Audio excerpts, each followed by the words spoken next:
Студия «АРДИС» представляет аудиокниги. Лучшие произведения мировой литературы. Подробную информацию об аудиокнигах студии «АРДИС» смотрите в интернете на сайте www.ardisbook.ru.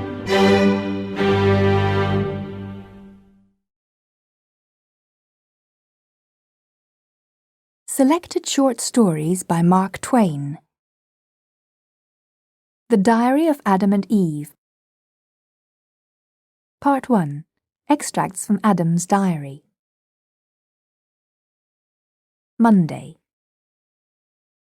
This new creature with the long hair is a good deal in the way. It is always hanging around and following me about. I don't like this. I'm not used to company. I wish it would stay with the other animals. Cloudy today. Wind in the east. Think we shall have rain. We? Where did I get that word? I remember now. The new creature uses it. Tuesday. Been examining the great waterfall. It is the finest thing on the estate, I think. The new creature calls it Niagara Falls. Why, I'm sure I do not know.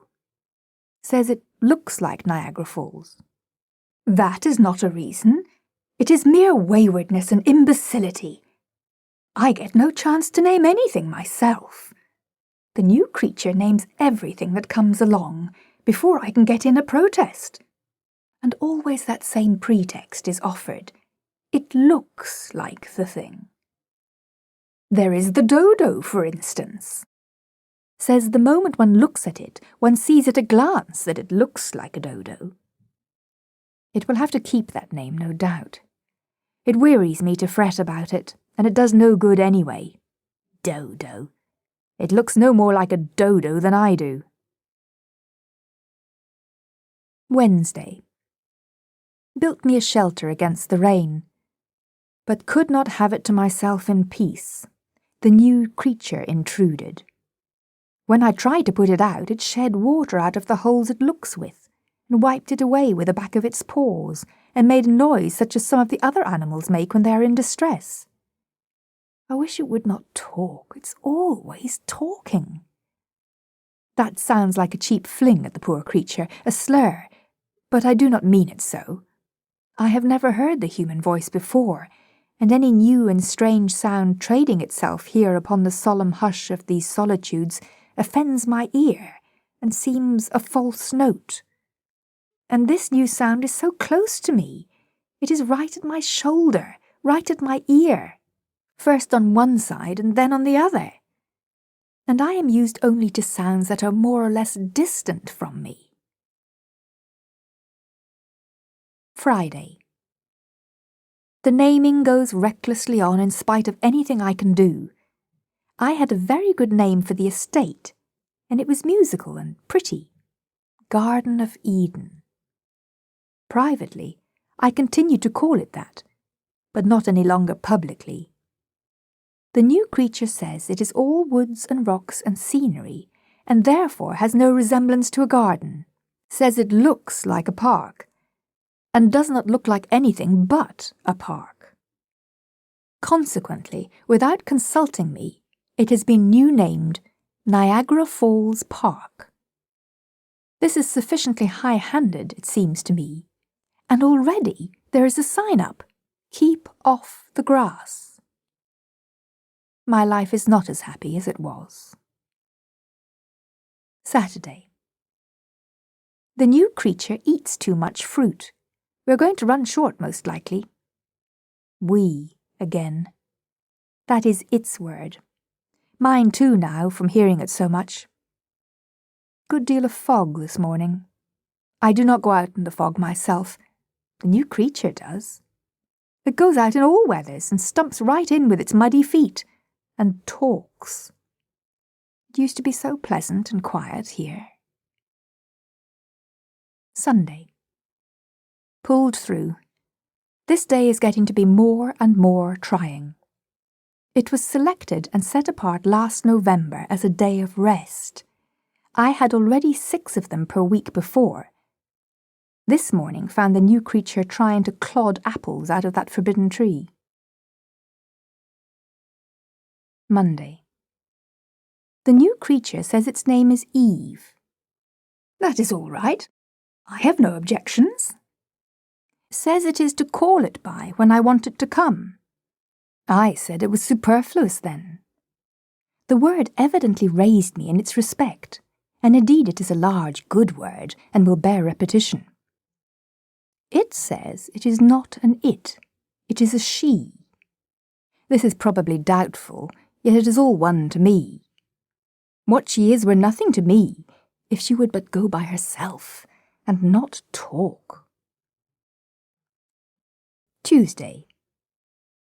She has littered the whole estate with execrable names and offensive signs. This way to the whirlpool. This way to Goat Island. Cave of the Winds, this way. She says this park would make a tidy summer resort if there was any custom for it. Summer resort, another invention of hers. Just words, without any meaning. What is a summer resort? But it is best not to ask her. She has such a rage for explaining. Friday. She has taken to beseeching me to stop going over the falls. What harm does it do? Says it makes her shudder. I wonder why. I have always done it, always liked the plunge and coolness. I supposed it was what the falls were for. They have no other use that I can see, and they must have been made for something. She says they were only made for scenery, like the rhinoceros and the mastodon. I went over the falls in a barrel, not satisfactory to her. Went over in a tub, still not satisfactory. Swam the whirlpool and the rapids in a fig-leaf suit. It got much damaged. Hence, tedious complaints about my extravagance. I am too much hampered here. What I need is change of scene. Saturday. I escaped last Tuesday night and travelled 2 days and built me another shelter in a secluded place and obliterated my tracks as well as I could. But she hunted me out by means of a beast which she has tamed and calls a wolf, and came making that pitiful noise again and shedding that water out of the places she looks with. I was obliged to return with her, but will presently emigrate again when occasion offers. She engages herself in many foolish things, among others, to study out why the animals called lions and tigers live on grass and flowers, when, as she says, the sort of teeth they wear would indicate that they were intended to eat each other. This is foolish, because to do that would be to kill each other, and that would introduce what, as I understand it, is called death, and death, as I have told, has not yet entered the park, which is a pity on some accounts. Sunday. Pulled through. Monday. I believe I see what the week is for. It is to give time to rest up from the weariness of Sunday. It seems a good idea. She has been climbing that tree again. Clodded her out of it. She said nobody was looking. Seems to consider that a sufficient justification for chancing any dangerous thing. Told her that. The word justification moved her to admiration and envy too, I thought. It is a good word. Tuesday. She told me she was made out of a rib taken from my body. This is at least doubtful, if not more than that. I have not missed any rib. She is in much trouble about the buzzard, says grass does not agree with it, is afraid she can't raise it, thinks it was intended to live on decayed flesh. The buzzard must get along the best it can with what is provided. We cannot overturn the whole scheme to accommodate the buzzard. Saturday. She fell in the pond yesterday when she was looking at herself in it, which she is always doing. She nearly strangled and said it was most uncomfortable.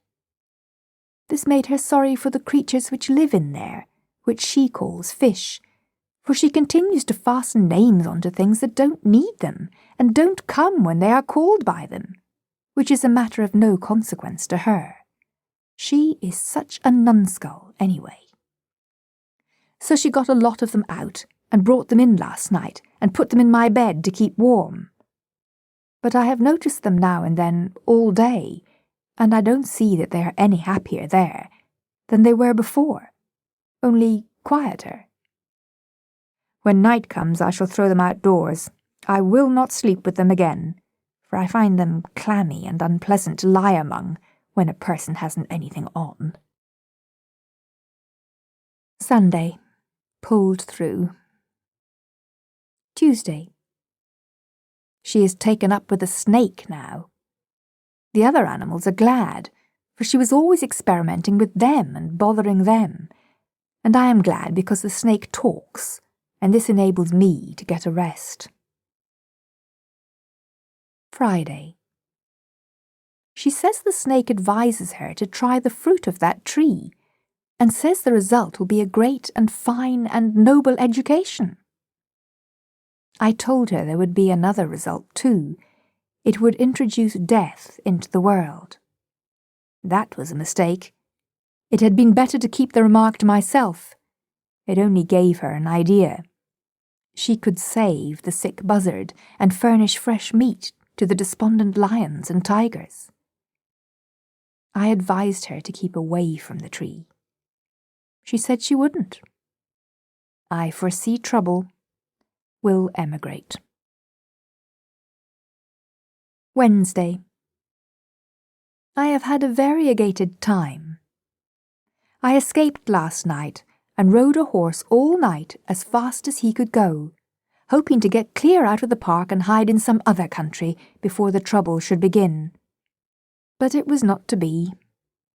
About an hour after sunup, as I was riding through a flowery plain where thousands of animals were grazing, slumbering with each other, according to their wont, all of a sudden they broke into a tempest of frightful noises, and in one moment the plain was a frantic commotion, and every beast was destroying its neighbour. I knew what it meant. Eve had eaten that fruit, and death was come into the world. The tigers ate my horse, paying no attention when I ordered them to desist, and they would have eaten me if I had stayed, which I didn't, but went away in much haste. I found this place outside the park and was fairly comfortable for a few days. But she has found me out and has named the place Tonawanda, says it looks like that. In fact, I was not sorry she came, for there are but meagre pickings here, and she brought some of those apples. I was obliged to eat them, I was so hungry. It was against my principles, but I find that principles have no real force except when one is well fed. She came curtained in boughs and bunches of leaves, and when I asked her what she meant by such nonsense and snatched them away and threw them down, she tittered and blushed. I had never seen a person titter and blush before, and to me it seemed unbecoming and idiotic. She said I would soon know how it was myself. This was correct. Hungry as I was, I laid down the apple half-eaten, certainly the best one I ever saw, considering the lateness of the season, and arrayed myself in the discarded boughs and branches, and then spoke to her with some severity, and ordered her to go and get some more, and not make such a spectacle of herself. She did it, and after this we crept down to where the wild beast battle had been, and collected some skins, and I made her patch together a couple of suits proper for public occasions. They are uncomfortable, it is true, but stylish, and that is the main point about clothes. I find she is a good deal of a companion. I see I should be lonesome and depressed without her, now that I've lost my property. Another thing, she says that it is ordered that we work for our living hereafter. She will be useful. I will superintend. 10 days later. She accuses me of being the cause of our disaster. She says, with apparent sincerity and truth, that the serpent assured her that the forbidden fruit was not apples, it was chestnuts. I said I was innocent then, for I had not eaten any chestnuts. She said the serpent informed her that chestnut was a figurative term meaning an aged and mouldy joke. I turned pale at that, for I have made many jokes to pass the weary time, and some of them could have been of that sort, though I had honestly supposed that they were new when I made them. She asked me if I had made one just at the time of the catastrophe. I was obliged to admit that I made one to myself, though not aloud. It was this. I was thinking about the falls, and I said to myself, how wonderful it is to see that vast body of water tumble down there. Then, in an instant, a bright thought flashed into my head, and I let it fly, saying, it would be a deal more wonderful to see it tumble up there. And I was just about to kill myself with laughing at it, when all nature broke loose in war and death, and I had to flee for my life. There, she said with triumph, that is just it. The serpent mentioned that very jest, and called it the first chestnut, and said it was coeval with the creation. Alas, I am indeed to blame. Would that I were not witty. Oh, that I had never had that radiant thought. Next year. We have named it Cain. She caught it while I was up country trapping on the north shore of the Erie. Caught it in the timber a couple of miles from our dugout. Or it might have been 4, she isn't certain which. It resembles us in some ways and may be a relation. That is what she thinks, but this is an error in my judgment. The difference in size warrants the conclusion that it is a different and a new kind of animal. A fish, perhaps, though when I put it in the water to see, it sank, and she plunged in and snatched it out before there was opportunity for the experiment to determine the matter. I shall think it is a fish, but she is indifferent about what it is, and will not let me have it to try. I do not understand this. The coming of the creature seems to have changed her whole nature, and made her unreasonable about experiments. She thinks more of it than she does of the other animals, but is not able to explain why. Her mind is disordered. Everything shows it. Sometimes she carries the fish in her arms half the night when it complains and wants to get to the water. At such times, the water comes out of the places in her face that she looks out of, and she pats the fish on the back and makes soft sounds with her mouth to soothe it, and betrays sorrow and solicitude in 100 ways. I have never seen her do like this with any other fish, and it troubles me greatly. She used to carry the young tigers around so, and play with them before we lost our property, but it was only play. She never took on about them like this when their dinner disagreed with them. Sunday. She doesn't work Sundays, but lies around all tired out, and likes to have the fish wallow over her, and she makes fool noises to amuse it, and pretends to chew its paws, and that makes it laugh. I have not seen a fish before that could laugh. This makes me doubt. I've come to like Sunday myself. Superintending all the week tires a body so. There ought to be more Sundays. In the old days they were tough, but now they come handy. Wednesday. It isn't a fish. I cannot quite make out what it is. It makes curious devilish noises when not satisfied and says goo goo when it is. It is not one of us, for it doesn't walk. It's not a bird, for it doesn't fly. It's not a frog, for it doesn't hop. It's not a snake, for it doesn't crawl. I feel sure it is not a fish, though I cannot get a chance to find out whether it can swim or not. It merely lies around and mostly on its back with its feet up. I have not seen any other animal do that before. I said I believed it was an enigma, but she only admired the word without understanding it. In my judgment, it is either an enigma or some kind of bug. If it dies, I will take it apart and see what its arrangements are. I never had a thing perplex me so. 3 months later. The perplexity augments instead of diminishing. I sleep but little. It has ceased from lying around and goes about on its 4 legs now. Yet it differs from the other 4-legged animals in that its front legs are unusually short. Consequently, this causes the main part of its person to stick up uncomfortably high in the air, and this is not attractive. It is built much as we are, but its method of travelling shows that it is not of our breed. The short front legs and long hind ones indicate that it is of the kangaroo family, but it is a marked variation of the species, since the true kangaroo hops, whereas this one never does. Still, it is a curious and interesting variety, and has not been catalogued before.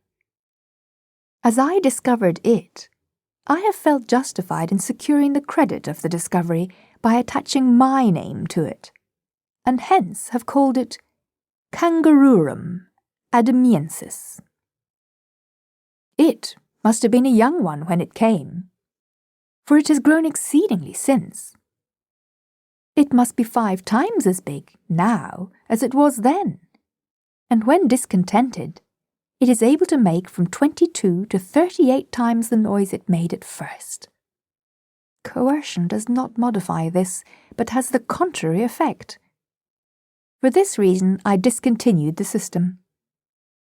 She reconciles it by persuasion and by giving it things which she had previously told me she wouldn't give it.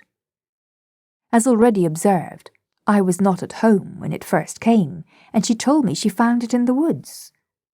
It seems odd that it should be the only one. It must be so, for I have worn myself out these many weeks trying to find another one to add to my collection, and for this one to play with. For surely then it would be quieter, and we could tame it more easily.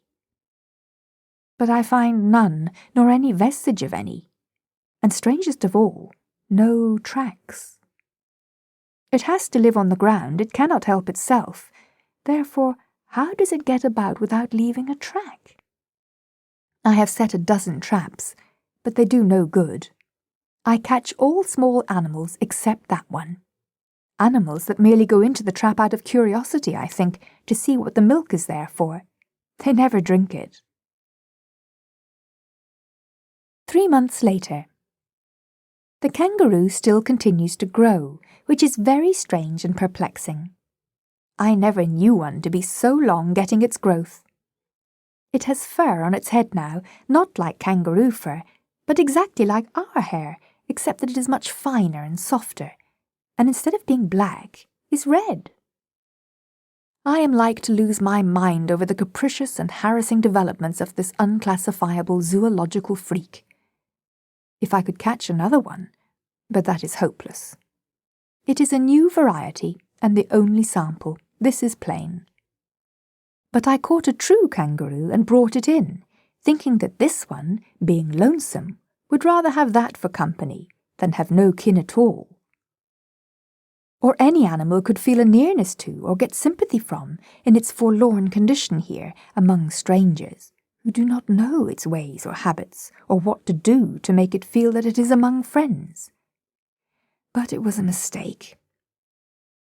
It went into such fits at the sight of the kangaroo that I was convinced it had never seen one before. I pity the poor noisy little animal, but there is nothing I can do to make it happy. If I could tame it, but that is out of the question. The more I try, the worse I seem to make it. It grieves me to the heart to see it in its little storms of sorrow and passion. I wanted to let it go, but she wouldn't hear of it. That seemed cruel and not like her, and yet she may be right. It might be lonelier than ever, for since I cannot find another one, how could it? 5 months later. It is not a kangaroo. No, for it supports itself by holding to her finger and thus goes a few steps on its hind legs, and then falls down. It is probably some kind of a bear, and yet it has no tail, as yet, and no fur, except on its head. It still keeps on growing. That is a curious circumstance, for bears get their growth earlier than this. Bears are dangerous since our catastrophe, and I shall not be satisfied to have this one prowling about the place much longer without a muzzle on. I have offered to get her a kangaroo if she would let this one go, but it did no good. She is determined to run us into all sorts of foolish risks, I think. She was not like this before she lost her mind. A fortnight later. I examined its mouth. There is no danger yet. It has only one tooth. It has no tail yet. It makes more noise now than it ever did before, and mainly at night. I have moved out. But I shall go over mornings to breakfast and see if it has more teeth. If it gets a mouthful of teeth, it will be time for it to go, tail or no tail, for a bear does not need a tail in order to be dangerous. 4 months later. I have been off hunting and fishing a month up in the region that she calls Buffalo. I don't know why, unless it is because there are not any buffaloes there. Meantime, the bear has learned to paddle around all by itself on its hind legs and says Papa and Mama. It is certainly a new species. This resemblance to words may be purely accidental, of course, and may have no purpose or meaning, but even in that case it is still extraordinary, and is a thing which no other bear can do. This imitation of speech, taken together with general absence of fur and entire absence of tail, sufficiently indicates that this is a new kind of bear. The further study of it will be exceedingly interesting. Meantime, I will go off to a far expedition among the forests of the north and make an exhaustive search. There must certainly be another one somewhere, and this one will be less dangerous when it has company of its own species. I will go straight away, but I will muzzle this one first. 3 months later. It has been a weary, weary hunt, yet I have had no success. In the meantime, without stirring from the home estate, she has caught another one. I never saw such luck. I might have hunted these woods 100 years. I never would have run across that thing. Next day. I have been comparing the new one with the old one, and it is perfectly plain that they are the same breed. I was going to stuff one of them for my collection, but she is prejudiced against it for some reason or other, so I have relinquished the idea, though I think it is a mistake. It would be an irreparable loss to science if they should get away. The old one is tamer than it was, and can laugh and talk like the parrot, having learned this no doubt from being with the parrot so much, and having the imitative faculty in a highly developed degree.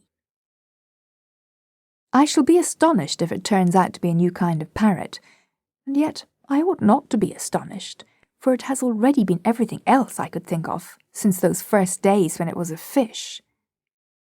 The new one is as ugly now as the old one was at first, has the same sulphur and raw meat complexion, and the same singular head without any fur on it. She calls it Abel. 10 years later. They are boys. We found it out long ago. It was their coming in that small, immature shape that puzzled us. We were not used to it. There are some girls now. Abel is a good boy, but if Cain had stayed a bear, it would have improved him. After all these years, I see that I was mistaken about Eve in the beginning. It is better to live outside the garden with her than inside it without her. At first I thought she talked too much, but now I should be sorry to have that voice fall silent and pass out of my life. Blessed be the chestnut that brought us near together and taught me to know the goodness of her heart and the sweetness of her spirit. Part 2. Eve's Diary, translated from the original. Saturday. I am almost a whole day old now. I arrived yesterday. That is, as it seems to me, and it must be so. For if there was a day before yesterday, I was not there when it happened, or I should remember it. It could be, of course, that it did happen, and that I was not noticing.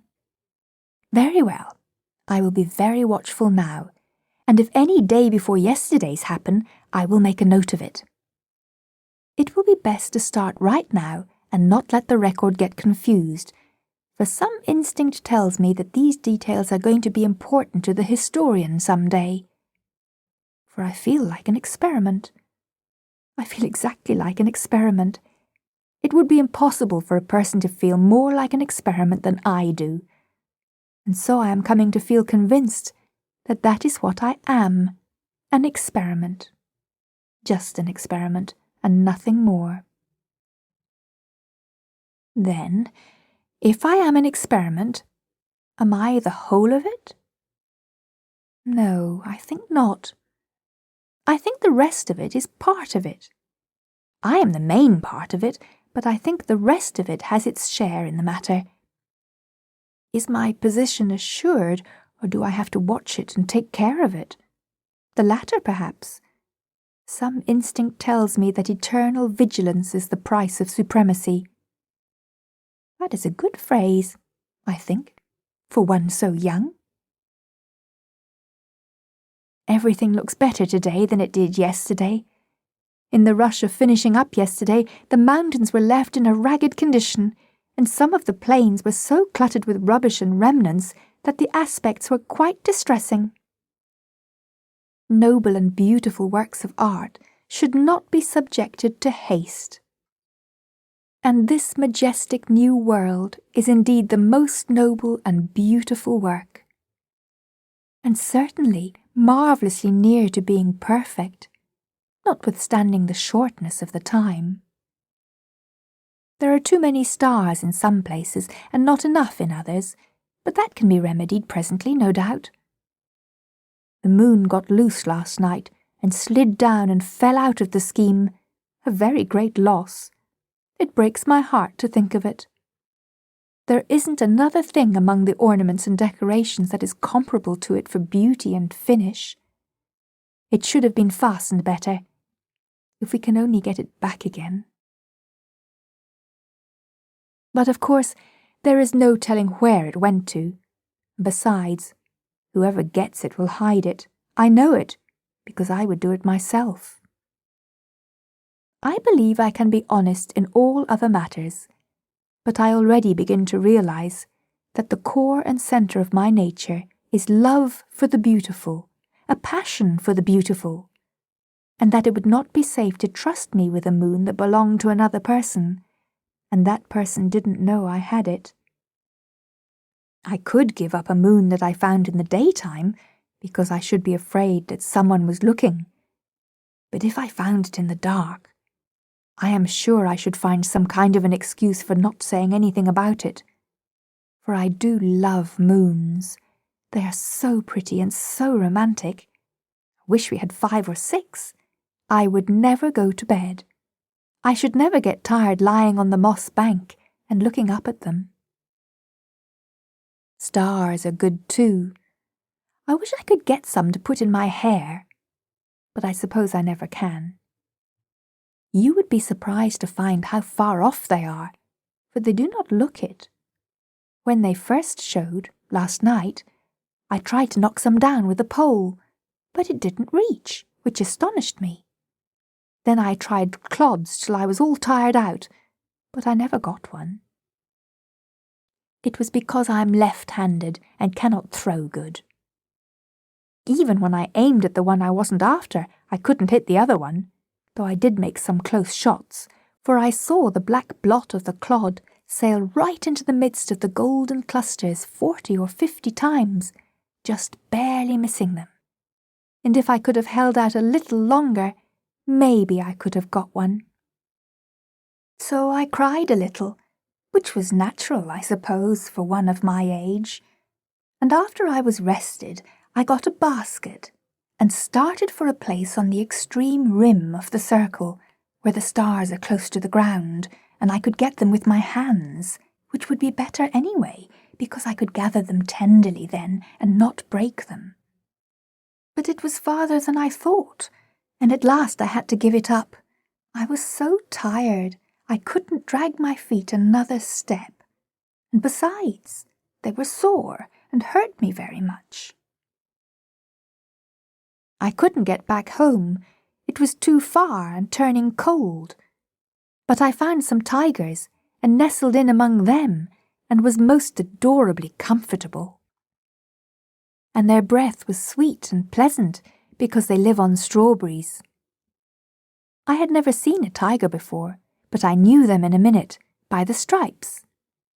If I could have one of those skins, it would make a lovely gown. Today I'm getting better ideas about distances. I was eager to get hold of every pretty thing that I giddily grabbed for it, sometimes when it was too far off, and sometimes when it was but 6 inches away, but seemed a foot. Alas, with thorns between. I learned a lesson. Also, I made an axiom, all out of my own head, my very first one.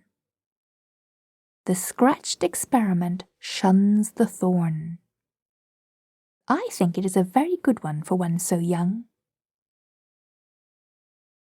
I followed the other experiment around yesterday afternoon at a distance to see what it might be for, if I could.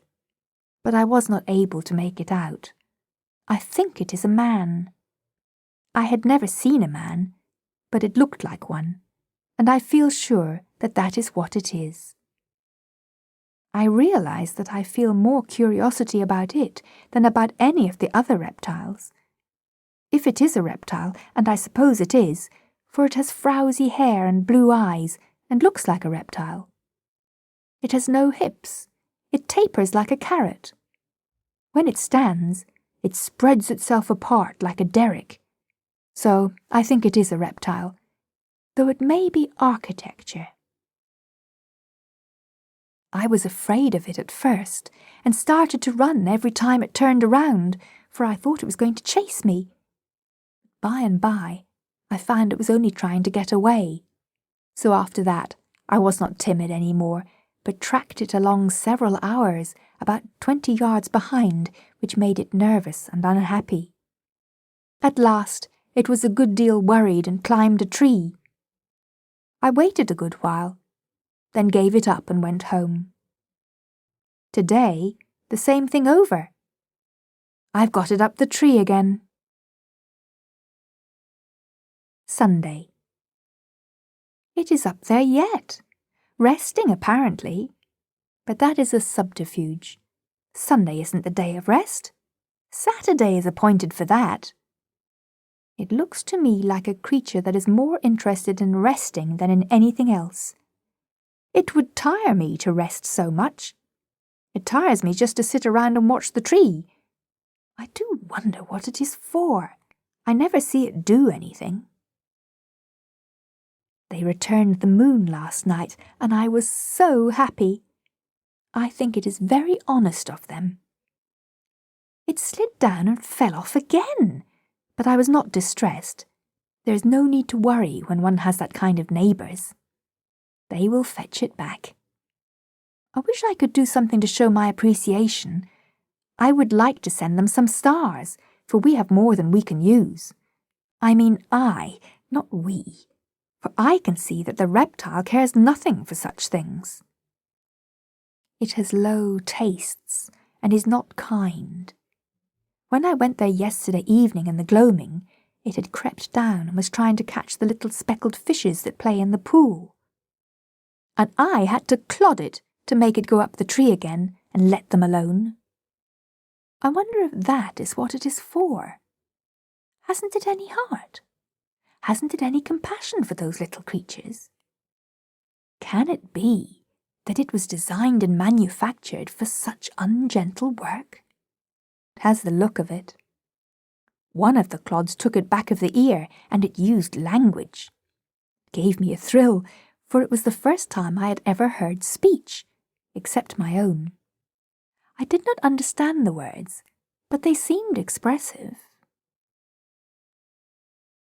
When I found it could talk, I found a new interest in it, for I love to talk. I talk all day, and in my sleep too, and I am very interesting. But if I had another to talk to, I could be twice as interesting, and would never stop if desired. If this reptile is a man, it isn't an it, is it? That wouldn't be grammatical, would it? I think it would be he. I think so. In that case, one would parse it thus: nominative he, dative him, possessive his. Well, I will consider it a man and call it he until it turns out to be something else. This will be handier than having so many uncertainties. Next week, Sunday. All the week I tagged around after him and tried to get acquainted. I had to do the talking because he was shy, but I didn't mind it. He seemed pleased to have me around, and I used the sociable we a good deal because it seemed to flatter him to be included. Wednesday. We are getting along very well indeed now, and getting better and better acquainted. He does not try to avoid me any more, which is a good sign, and shows that he likes to have me with him. That pleases me, and I study to be useful to him in every way I can, so as to increase his regard. During the last day or two, I have taken all the work of naming things off his hands, and this has been a great relief to him, for he has not gift in that line, and is evidently very grateful. He can't think of a rational name to save him, but I do not let him see that I am aware of his defect. Whenever a new creature comes along, I name it before he has time to expose himself by an awkward silence. In this way, I have saved him many embarrassments. I have no defect like his. The minute I set eyes on an animal, I know what it is. I don't have to reflect a moment. The right name comes out instantly, just as if it were an inspiration, as no doubt it is, for I am sure it wasn't in me half a minute before. I seem to know, just by the shape of the creature and the way it acts, what animal it is. When the dodo came along, he thought it was a wildcat. I saw it in his eye, but I saved him, and I was careful not to do it in a way that could hurt his pride. I just spoke up in a quiet, natural way of pleased surprise, and not as if I was dreaming of conveying information, and said, "Well, I do declare if there isn't the dodo." I explained, without seeming to be explaining, how I knew it for a dodo, and although I thought maybe he was a little piqued that I knew the creature when he didn't, it was quite evident that he admired me. That was very agreeable, and I thought of it more than once with gratification before I slept. How little a thing can make us happy when we feel that we have earned it. Thursday. My first sorrow.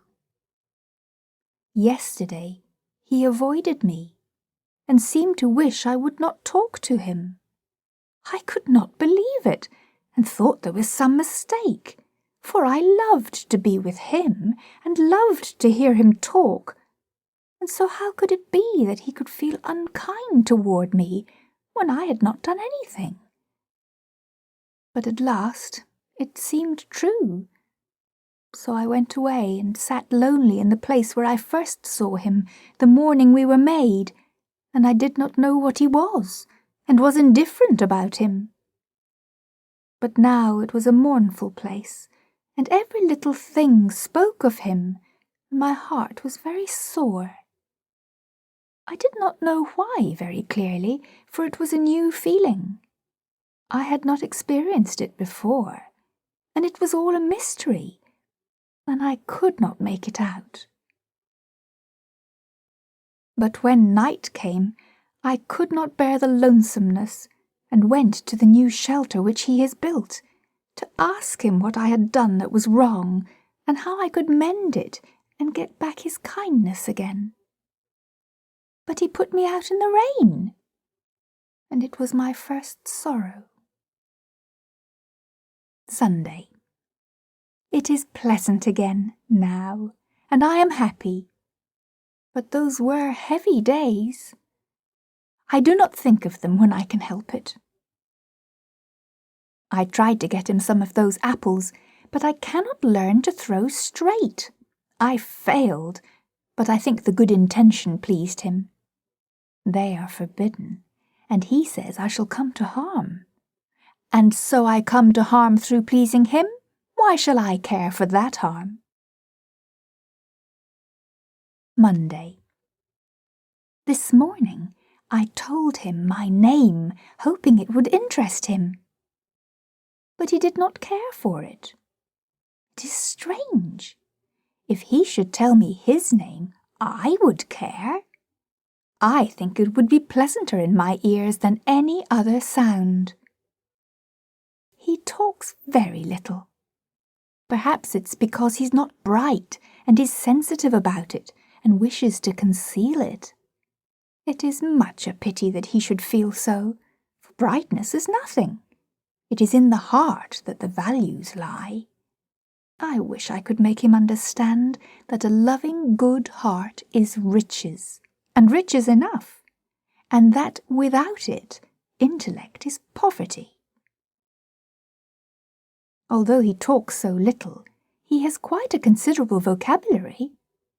This morning he used a surprisingly good word. He evidently recognized it himself, that it was a good one, for he worked it in twice afterward, casually. It was not good casual art. Still, it showed that he possesses a certain quality of perception. Without a doubt, that seed can be made to grow, if cultivated.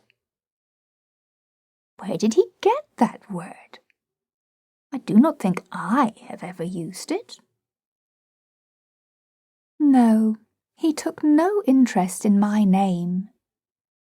I tried to hide my disappointment, but I suppose I did not succeed. I went away and sat on the moss bank with my feet in the water.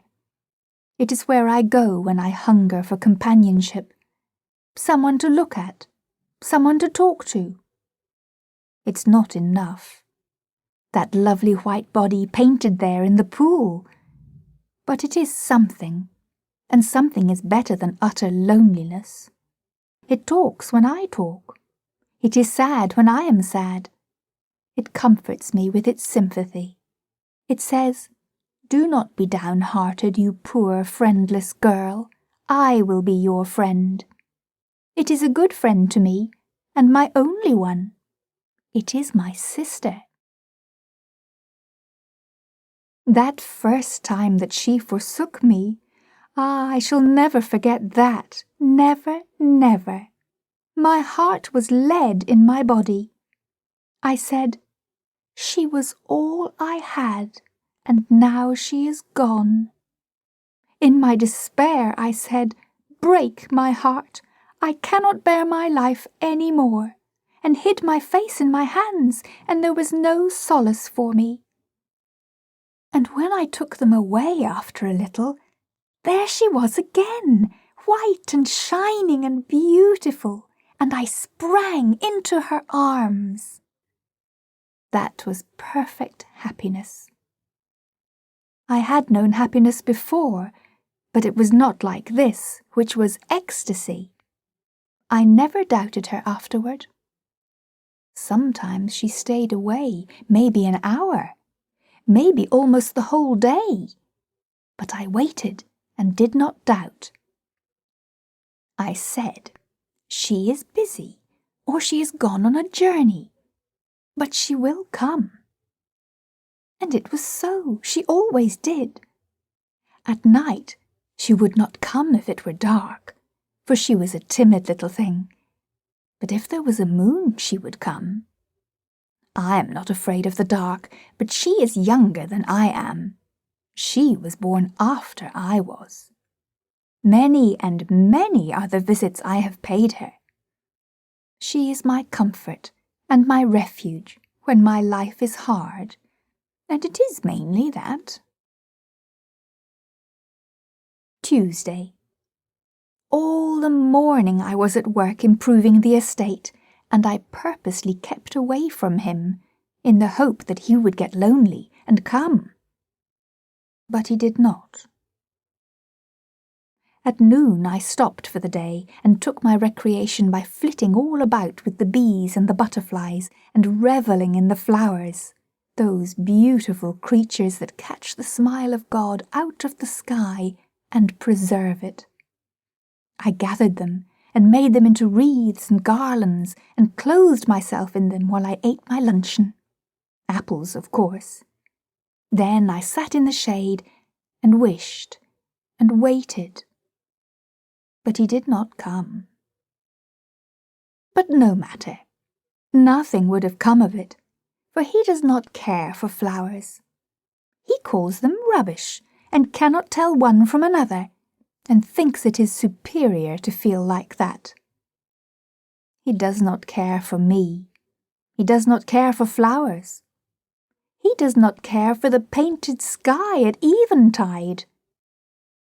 Is there anything he does care for, except building shacks to coop himself up in from the good clean rain, and thumping the melons, and sampling the grapes, and fingering the fruit on the trees, to see how those properties are coming along? I laid a dry stick on the ground, and tried to bore a hole in it with another one, in order to carry out a scheme that I had, and soon I got an awful fright. A thin, transparent, bluish film rose out of the hole, and I dropped everything and ran. I thought it was a spirit, and I was so frightened. But I looked back, and it was not coming. So I leaned against a rock, and rested and panted, and let my limbs go on trembling until they got steady again. Then I crept warily back, alert, watching, and ready to fly if there was occasion. And when I was come near, I parted the branches of a rose bush, and peeped through. Wishing the man was about, I was looking so cunning and pretty. But the spirit was gone. I went there, and there was a pinch of delicate pink dust in the hole. I put my finger in to feel it and said, "Ouch!" and took it out again. It was a cruel pain. I put my finger in my mouth, and by standing first on one foot and then on the other, and grunting, I presently eased my misery. Then I was full of interest and began to examine. I was curious to know what the pink dust was. Suddenly, the name of it occurred to me, though I had never heard of it before. It was fire. I was as certain of it as a person could be of anything in the world. So without hesitation, I named it that. Fire. I had created something that didn't exist before. I had added a new thing to the world's uncountable properties. I realized this and was proud of my achievement, and was going to run and find him and tell him about it, thinking to raise myself in his esteem. But I reflected and did not do it. No, he would not care for it. He would ask what it was good for, and what could I answer? For it was not good for something, but only beautiful, merely beautiful. So I sighed and did not go, for it wasn't good for anything. It could not build a shack. It could not improve melons. It could not hurry a fruit crop. It was useless. It was a foolishness and a vanity. He would despise it and say cutting words. But to me it was not despicable. I said, "Oh, you fire, I love you, you dainty pink creature, for you are beautiful, and that is enough," and was going to gather it to my breast, but refrained.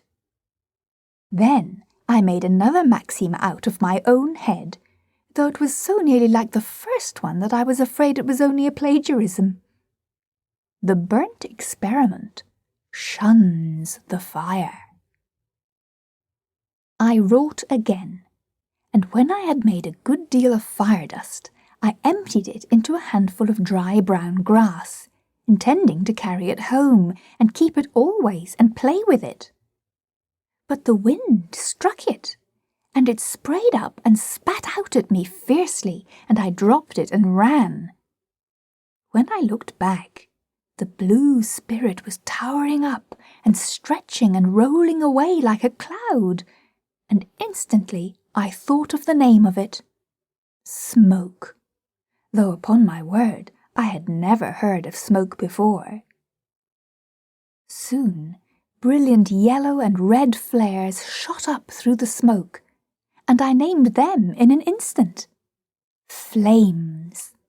And I was right too, though these were the very first flames that had ever been in the world. They climbed the trees, they flashed splendidly in and out of the vast and increasing volume of tumbling smoke, and I had to clap my hands and laugh and dance in my rapture. It was so new and strange and so wonderful and so beautiful. He came running, and stopped and gazed, and said not a word for many minutes. Then he asked what it was. It was too bad that he should ask such a direct question. I had to answer it, of course, and I did. I said it was fire. If it annoyed him that I should know and he must ask, that was not my fault. I had no desire to annoy him. After a pause, he asked, "How did it come?" Another direct question, and it also had to have a direct answer. I made it. The fire was travelling farther and farther off. He went to the edge of the burned place and stood looking down and said, "What are these?" "Fire coals." He picked up one to examine it, but changed his mind and put it down again. Then he went away. Nothing interests him. But I was interested. There were ashes, grey and soft and delicate and pretty. I knew what they were at once. And the embers. I knew the embers too. I found my apples and raked them out, and was glad, for I am very young, and my appetite is active. But I was disappointed. They were all burst open and spoiled. Spoiled, apparently. But it was not so, for they were better than raw ones. Fire is beautiful. Some day it will be useful, I think. Friday. I saw him again, for a moment, last Monday, at nightfall, but only for a moment. I was hoping he would praise me for trying to improve the estate, for I had meant well and had worked hard. But he was not pleased and turned away and left me. He was also displeased on another account. I tried once more to persuade him to stop going over the falls. That was because the fire had revealed to me a new passion, quite new and distinctly different from love, grief, and those others which I had already discovered. Fear. And it is horrible. I wish I had never discovered it. It gives me dark moments. It spoils my happiness. It makes me shiver and tremble and shudder. But I could not persuade him, for he has not discovered fear yet and could not understand me. Extract from Adam's diary. Perhaps I ought to remember that she is very young, a mere girl, and make allowances. She is all interest, eagerness, vivacity. The world is to her a charm, a wonder, a mystery, a joy. She can't speak for delight when she finds a new flower. She must pet it and caress it and smell it and talk to it and pour out endearing names upon it. And she is colour mad. Brown rocks, yellow sand, grey moss, green foliage, blue sky, the pearl of the dawn, the purple shadows on the mountains, the golden islands floating in crimson seas at sunset, the pallid moon sailing through the shredded cloud rack, the star jewels glittering in the wastes of space. None of them is of any practical value, so far as I can see. But because they have colour and majesty, that is enough, and she loses her mind over them.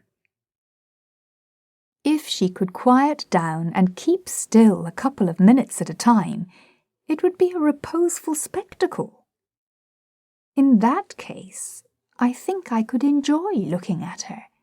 Indeed, I am sure I could, for I am coming to realize that she is a quite remarkably comely creature, lithe, slender, trim, rounded, shapely, nimble, graceful. And once, when she was standing marble-white and sun-drenched on a boulder, with her young head tilted back and her hand shading her eyes, watching the flight of a bird in the sky, I recognized that she was beautiful. Monday noon. If there is anything on the planet that she is not interested in, it is not in my list.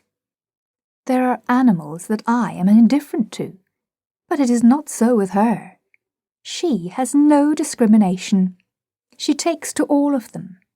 She thinks they are all treasures. Every new one is welcome. When the mighty brontosaurus came striding into camp, she regarded it as an acquisition. I considered it a calamity. That is a good sample of the lack of harmony that prevails in our views of things. She wanted to domesticate it. I wanted to make it a present of the homestead and move out. She believed it could be tamed by kind treatment and would be a good pet. I said A pet 21 feet high and 84 feet long would be no proper thing to have about the place, because, even with the best intentions and without meaning any harm, it could sit down on the home and mash it. For anyone could see by the look of its eye that it was absent-minded. Still, her heart was set upon having that monster, and she couldn't give it up. She thought we could start a dairy with it, and wanted me to help her milk it, but I wouldn't. It was too risky. The sex wasn't right, and we hadn't any ladder anyway. Then she wanted to ride it and look at the scenery. 30 or 40 feet of its tail was lying on the ground like a fallen tree, and she thought she could climb it, but she was mistaken. When she got to the steep place, it was too slick, and down she came, and would have hurt herself but for me. Was she satisfied now? No. Nothing ever satisfies her but demonstration.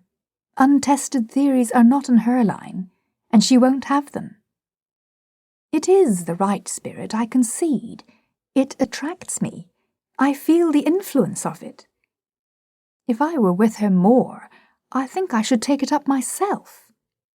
Well, she had one theory remaining about this colossus. She thought that if we could tame him and make him friendly, we could stand him in the river and use him for a bridge. It turned out that he was already plenty tame enough, at least as far as she was concerned.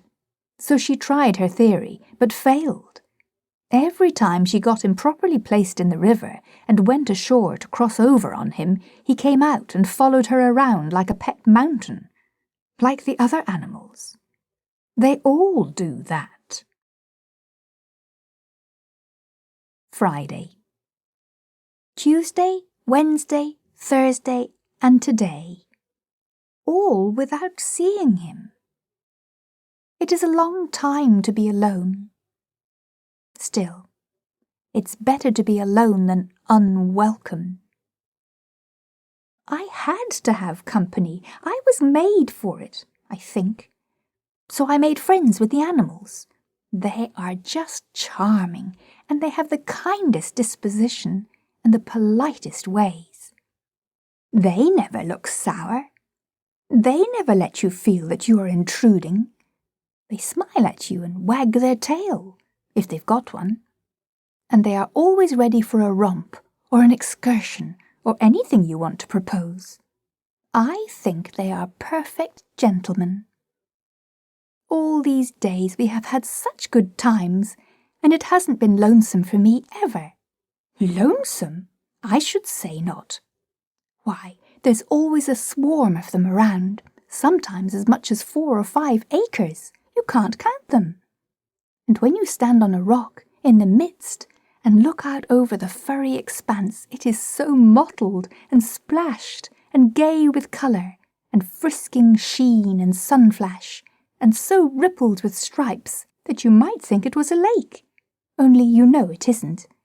And there's storms of sociable birds, hurricanes of whirring wings, and when the sun strikes all feathery commotion, you have a blazing up of all colours you can think of, enough to put your eyes out. We have made long excursions, and I have seen a good deal of the world, almost all of it, I think. And so I am the first traveller, and the only one. When we are on the march, it is an imposing sight. There's nothing like it anywhere. For comfort, I ride a tiger or a leopard because it is soft and has a round back that fits me, and because they are such pretty animals. But for long distance or for scenery, I ride the elephant. He hoists me up with his trunk, but I can get off myself. When we are ready to camp, he sits and I slide down the back way. The birds and animals are all friendly to each other, and there are no disputes about anything. They all talk, and they all talk to me, but it must be a foreign language, for I cannot make out a word they say. Yet They often understand me when I talk back, particularly the dog and the elephant. Makes me ashamed. It shows that they are brighter than I am, and are therefore my superiors. It annoys me, for I want to be the principal experiment myself, and I intend to be too. I have learned a number of things, and am educated now. But I wasn't at first. I was ignorant at first. At first it used to vex me because, with all my watching, I was never smart enough to be around when the water was running uphill. But now I do not mind it. I have experimented and experimented until now. I know it never does run uphill, except in the dark. I know it does in the dark, because the pool never goes dry, which it would, of course, if the water didn't come back in the night. It is best to prove things by actual experiment. Then you know. Whereas, if you depend on guessing and supposing and conjecturing, you will never get educated. Some things you can't find out, but you will never know you can't by guessing and supposing. No, you have to be patient and go on experimenting until you find out that you can't find out. And it is delightful to have it that way. It makes the world so interesting. If there wasn't anything to find out, it would be dull. Even trying to find out and not finding out is just as interesting as trying to find out and finding out. And I don't know but more so. The secret of the water was a treasure until I got it. Then the excitement all went away, and I recognized a sense of loss. By experiment, I know that wood swims, and dry leaves and feathers and plenty of other things. Therefore, by all that cumulative evidence, you know that a rock will swim. But you have to put up with simply knowing it, for there isn't any way to prove it up to now. But I shall find a way. Then that excitement will go. Such things make me sad, because by and by, when I have found out everything, there won't be any more excitements. And I do love excitement so. The other night I couldn't sleep for thinking about it. At first I couldn't make out what I was made for. But now I think it was to search out the secrets of this wonderful world, and be happy, and thank the giver of it all for devising it. I think there are many things to learn yet. I hope so. And by economizing and not hurrying too fast, I think they will last weeks and weeks. I hope so. When you cast up a feather, it sails away on the air and goes out of sight. Then you throw up a clod, and it doesn't. It comes down every time. I have tried it, and it is always so. I wonder why it is. Of course, it doesn't come down, but why should it seem to? I suppose it is an optical illusion. I mean, one of them is, and I don't know which one. It may be the feather, it may be the clod. I can't prove which it is.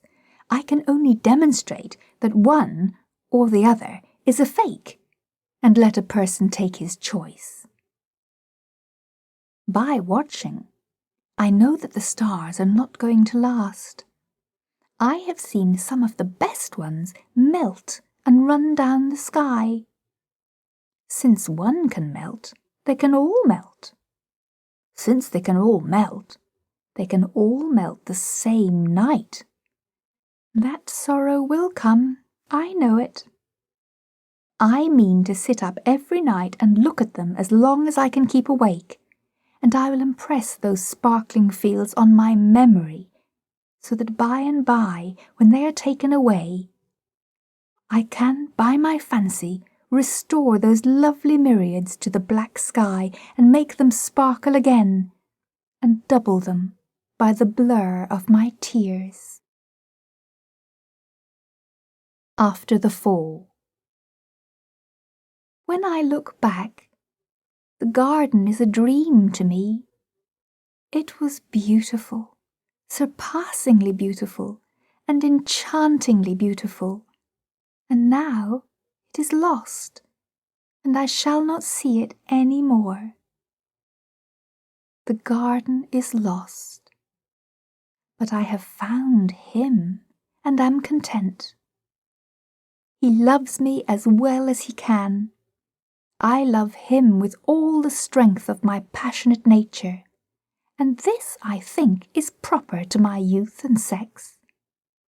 If I ask myself why I love him, I find I do not know, and do not really much care to know. So I suppose that this kind of love is not a product of reasoning and statistics, like one's love for other reptiles and animals. I think that this must be so. I love certain birds because of their song, but I do not love Adam on account of his singing. No, it is not that. The more he sings, the more I do not get reconciled to it.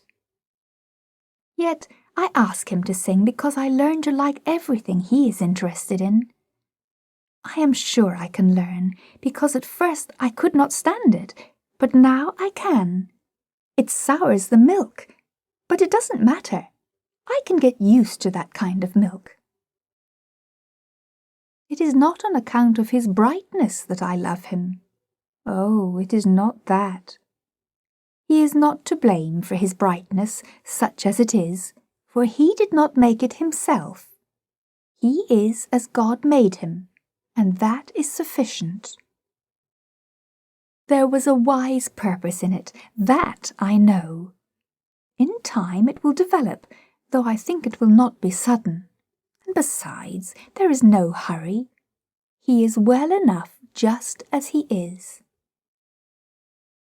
It is not on account of his gracious and considerate ways and his delicacy that I love him. No, he has lacks in these regards. But he is well enough just so, and is improving. It is not on account of his industry that I love him. No, it is not that. I think he has it in him, and I do not know why he conceals it from me. It is my only pain. Otherwise he is frank and open with me now. I am sure he keeps from me but this. It grieves me that he should have a secret from me, and sometimes it spoils my sleep thinking of it. But I will put it out of my mind. It shall not trouble my happiness, which is otherwise full to overflowing. It is not on account of his education that I love him. No, it is not that.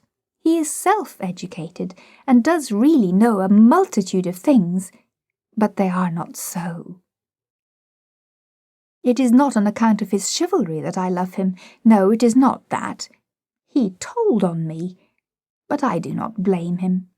It is a peculiarity of sex, I think, and he did not make his sex. Of course, I would not have told on him. I would have perished first. But that is a peculiarity of sex too, and I do not take credit for it, for I did not make my sex. Then why is it that I love him? Merely because he is masculine, I think. At bottom he is good, and I love him for that. But I could love him without it. If he should beat me and abuse me, I should go on loving him. I know it. It is a matter of sex, I think. He is strong and handsome, and I love him for that, and I admire him and am proud of him. But I could love him without those qualities. If he were plain, I should love him. If he were a wreck, I should love him. And I would work for him and slave over him and pray for him and watch by his bedside until I died. Yes, I think I love him merely because he is mine and is masculine. There is no other reason, I suppose. And so I think it is as I first said, that this kind of love is not a product of reasonings and statistics. It just comes, none knows whence, and cannot explain itself, and doesn't need to. It is what I think, but I am only a girl, and the first that has examined this matter, and it may turn out that in my ignorance and inexperience I have not got it right. 40 years later. It is my prayer, it is my longing, that we may pass from this life together, a longing which shall never perish from the earth, but shall have place in the heart of every wife that loves, until the end of time, and it shall be called by my name. But if one of us must go first, it is my prayer that it shall be I, for he is strong, I am weak. I am not so necessary to him as he is to me. Life without him would not be life. How could I endure it? This prayer is also immortal, and will not cease from being offered up while my race continues. I am the first wife, and in the last wife I shall be repeated. At Eve's grave, Adam says, "Wheresoever she was, there was Eden."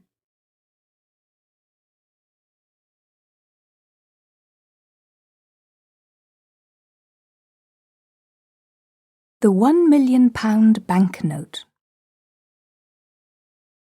When I was 27 years old, I was a mining broker's clerk in San Francisco, and an expert in all the details of stock traffic.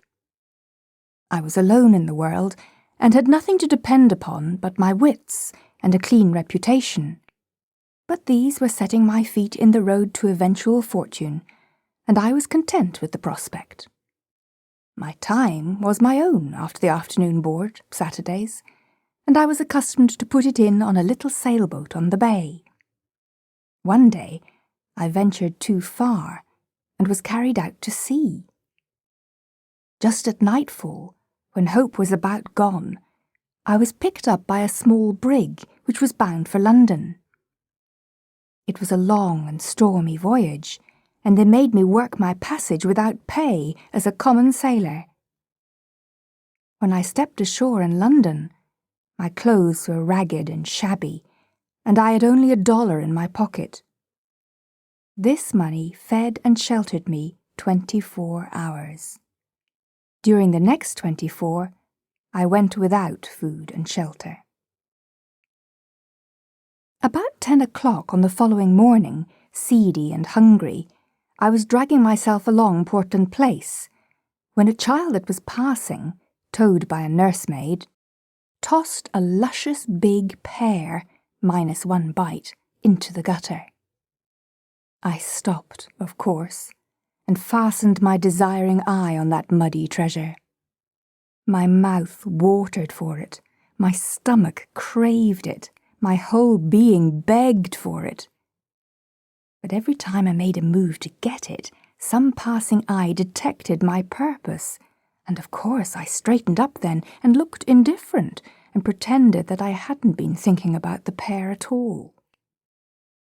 This same thing kept happening and happening, and I couldn't get the pear. I was just getting desperate enough to brave all the shame and to seize it, when a window behind me was raised, and a gentleman spoke out of it saying, "Step in here, please."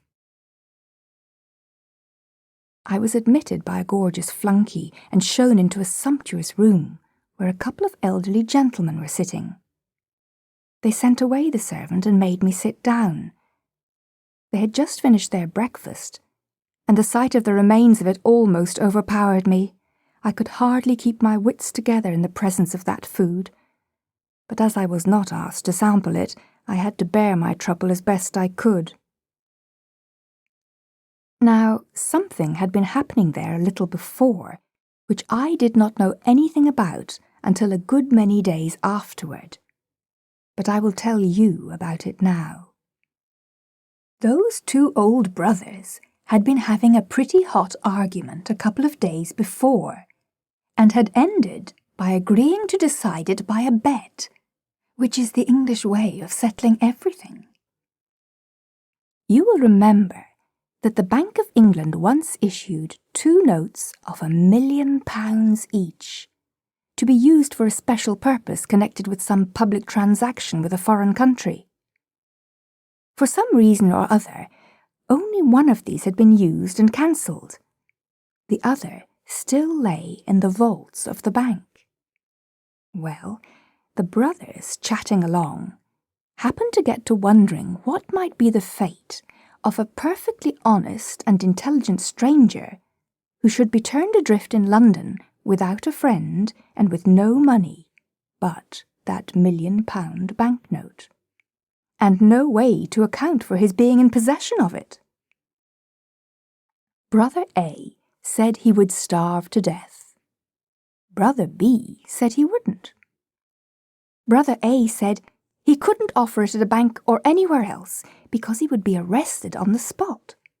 So they went on disputing until Brother B said he would bet £20,000 that the man would live 30 days anyway on that million and keep out of jail too. Brother A took him up. Brother B went down to the bank and bought that note. Just like an Englishman, you see, pluck to the backbone. Then he dictated a letter which one of his clerks wrote out in a beautiful round hand, and the two brothers sat at the window a whole day, watching for the right man to give it to. They saw many honest faces go by that were not intelligent enough, many that were intelligent, but not enough, many that were both, but the possessors were not poor enough, or if poor enough, were not strangers. There was always a defect, until I came along. But they agreed that I filled the bill all round, so they elected me unanimously, and there I was, now waiting to know why I was called in. They began to ask me questions about myself, and pretty soon they had my story. Finally, they told me I would answer their purpose. I said I was sincerely glad, and asked what it was. Then one of them handed me an envelope and said I would find the explanation inside. I was going to open it, but he said no. Take it to my lodgings and look it over carefully, and not be hasty or rash. I was puzzled and wanted to discuss the matter a little further, but they didn't. So I took my leave, feeling hurt and insulted to be made the butt of what was apparently some kind of a practical joke, and yet obliged to put up with it, not being in circumstances to resent affronts from rich and strong folk. I would have picked up the pear now and eaten it before all the world, but it was gone. So I had lost that by this unlucky business, and the thought of it did not soften my feeling toward those men. As soon as I was out of sight of that house, I opened my envelope, and saw that it contained money. My opinion of those people changed, I can tell you. I lost not a moment, but shoved note and money into my vest pocket, and broke for the nearest cheap eating-house.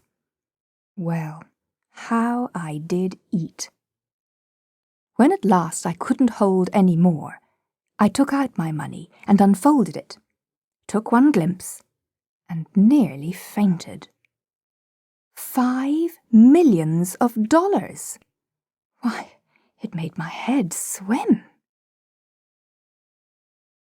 I must have sat there, stunned and blinking at the note as much as a minute before I came rightly to myself again. The first thing I noticed then was the landlord. His eye was on the note, and he was petrified. He was worshipping with all his body and soul. But but he looked as if he couldn't stir hand or foot. I took my cue in a moment and did the only rational thing there was to do. I reached the note toward him and said carelessly, "Give me the change, please."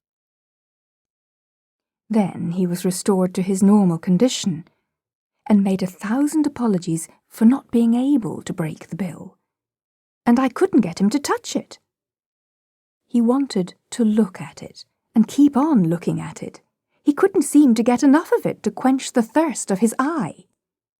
But he shrank from touching it, as if it had been something too sacred for poor common clay to handle. I said, "I am sorry if it is an inconvenience, but I must insist. Please change it. I haven't anything else." But he said that wasn't any matter.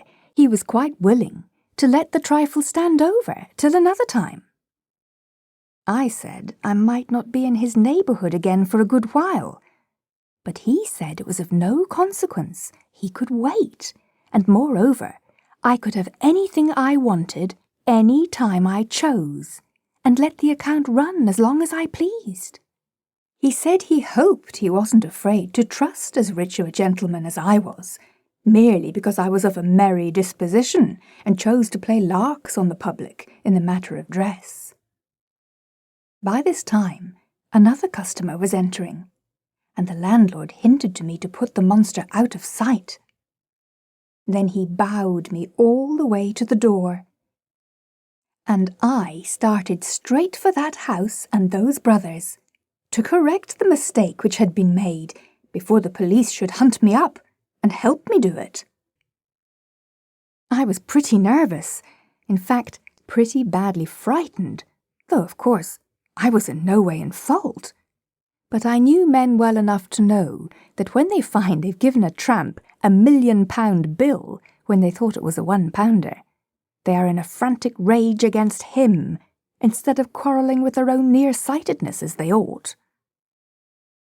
As I approached the house, my excitement began to abate, for all was quiet there, which made me feel pretty sure the blunder was not discovered yet.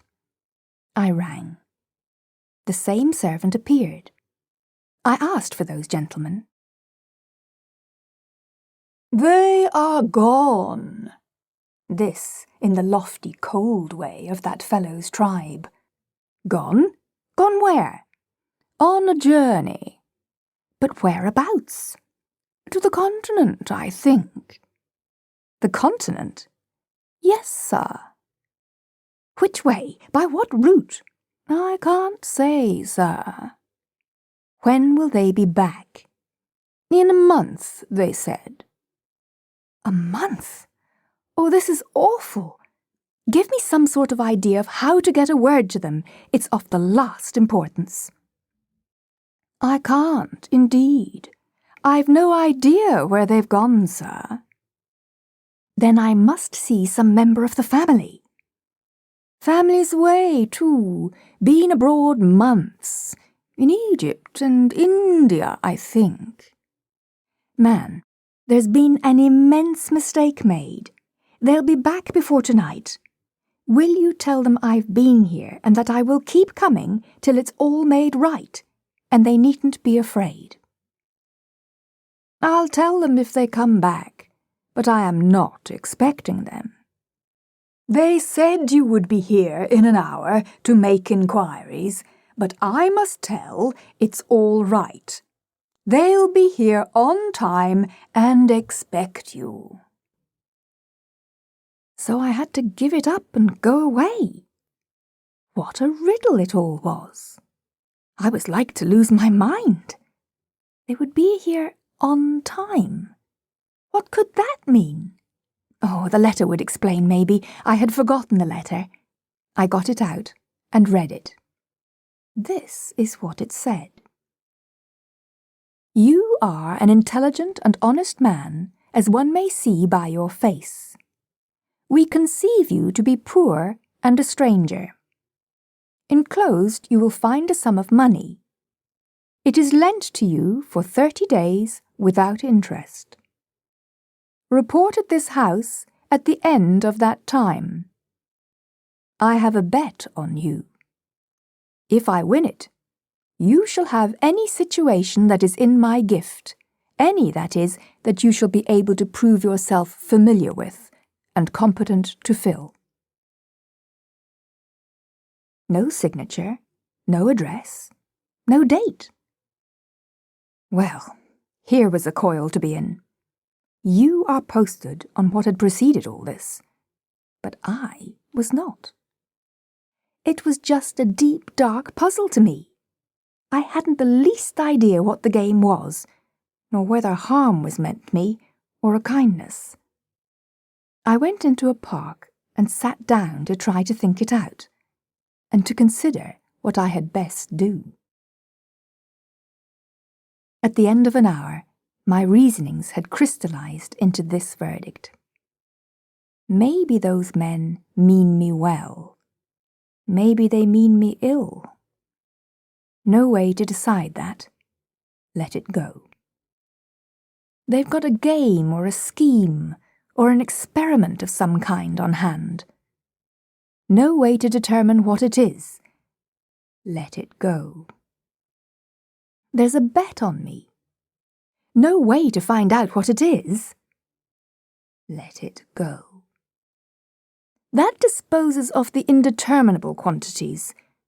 The remainder of the matter is tangible, solid, and may be classed and labelled with certainty. If I ask the Bank of England to place this bill to the credit of the man it belongs to, they'll do it, for they know him, although I don't. But they will ask me how I came in possession of it. And if I tell the truth, they'll put me in the asylum, naturally, and a lie will land me in jail. The same result would follow if I tried to bank the bill anywhere, or to borrow money on it. I have got to carry this immense burden round until those men come back, whether I want to or not. It is useless to me, as useless as a handful of ashes, and yet I must take care of it and watch over it while I beg my living. I couldn't give it away, if I should try, for neither honest citizen nor highwayman would accept it or meddle with it for anything. Those brothers are safe. Even if I lose their bill or burn it, they are still safe, because they can stop payment, and the bank will make them whole. But meantime, I've got to do a month's suffering without wages or profit. Unless I help win that bet, whatever it may be, and get that situation that I am promised. I should like to get that. Men of their sort have situations in their gift that are worth having. I got to thinking a good deal about that situation. My hopes began to rise high. Without doubt, the salary would be large. It would begin in a month. After that, I should be all right. Pretty soon, I was feeling first-rate. By this time, I was tramping the streets again. The sight of a tailor shop gave me a sharp longing to shed my rags and to clothe myself decently once more. Could I afford it? No, I had nothing in the world but £1,000,000. So I forced myself to go on by. But soon I was drifting back again. The temptation persecuted me cruelly. I must have passed that shop back and forth 6 times during that manful struggle. At last I gave in. I had to. I asked if they had a misfit suit that had been thrown on their hands. The fellow I spoke to nodded his head toward another fellow and gave me no answer. I went to the indicated fellow, and he indicated another fellow with his head and no words. I went to him, and he said, "Tend to you presently." I waited till he was done with what he was at. Then he took me into a back room and overhauled a pile of rejected suits and selected the rattiest one for me. I put it on.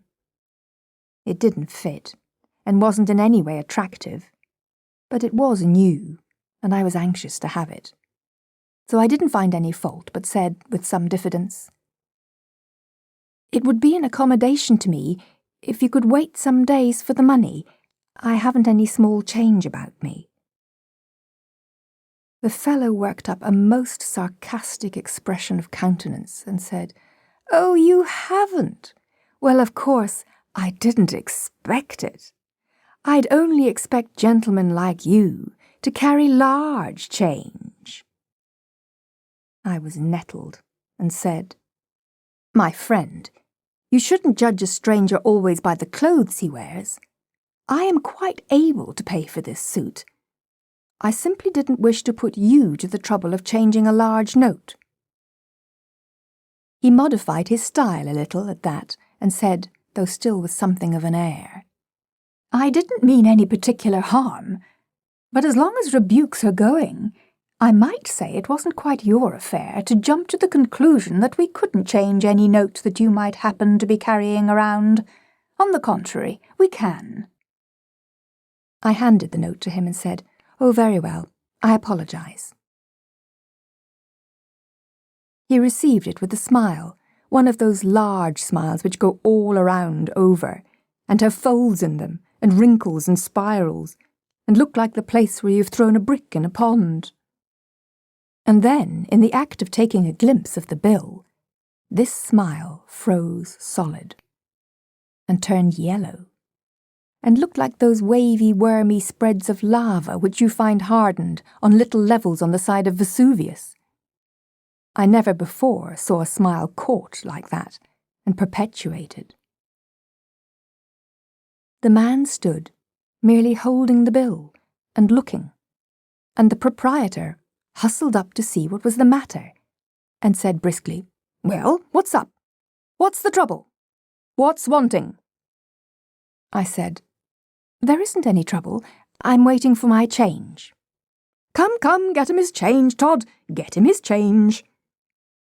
Todd retorted, "Get him his change? It's easy to say, sir, but look at the bill yourself."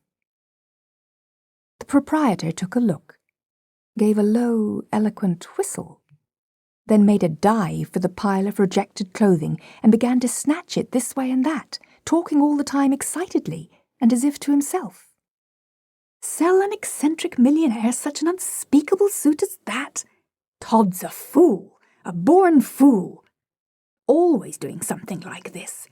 Drives every millionaire away from this place because he can't tell a millionaire from a tramp, and never could.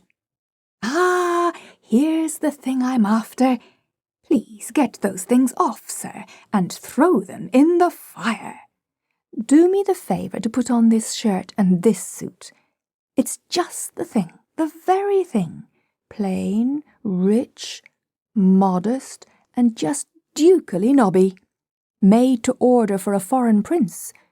You may know him, sir, His Serene Highness the Hospodar of Halifax.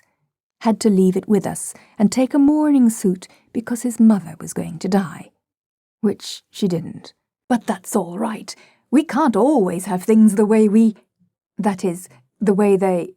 There, trousers all right. They fit you to a charm, sir. Now the waistcoat. Aha, right again. Now the coat. Lord, look at that now. Perfect, the whole thing. I never saw such a triumph in all my experience. I expressed my satisfaction. Quite right, sir, quite right. It'll do for a makeshift, I'm bound to say. But wait till you see what we'll get up for you on your own measure. Come, Todd, book and pen, get at it. Length of leg, 32 inches. And so on.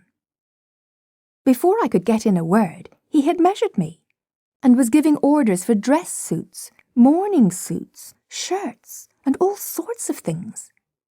When I got a chance, I said, "But my dear sir, I can't give these orders unless you can wait indefinitely, or change the bill." "Indefinitely! It's a weak word, sir, a weak word. Eternally. That's the word, sir. Todd, rush these things through and send them to the gentleman's address without any waste of time. Let the minor customers wait. Set down the gentleman's address and... I'm changing my quarters. I will drop in and leave the new address. Quite right, sir, quite right. One moment. Let me show you out, sir. There. Good day, sir. Good day. Well, don't you see what was bound to happen? I drifted naturally into buying whatever I wanted and asking for change. Within a week, I was sumptuously equipped with all needful comforts and luxuries, and was housed in an expensive private hotel in Hanover Square. I took my dinners there, but for breakfast, I stuck by Harris's humble feeding house, where I had got my first meal on my £1 million bill. I was the making of Harris. The fact had gone all abroad that the foreign crank who carried £1 million bills in his vest pocket was the patron saint of the place. That was enough. From being a poor, struggling little hand-to-mouth enterprise, it had become celebrated and overcrowded with customers. Harris was so grateful that he forced loans upon me and would not be denied. And so, pauper as I was, I had money to spend and was living like the rich and the great. I judged that there was going to be a crash by and by, but I was in now, and must swim across or drown. You see, there was just that element of impending disaster to give a serious side, a sober side, yes, a tragic side, to a state of things which would otherwise have been purely ridiculous.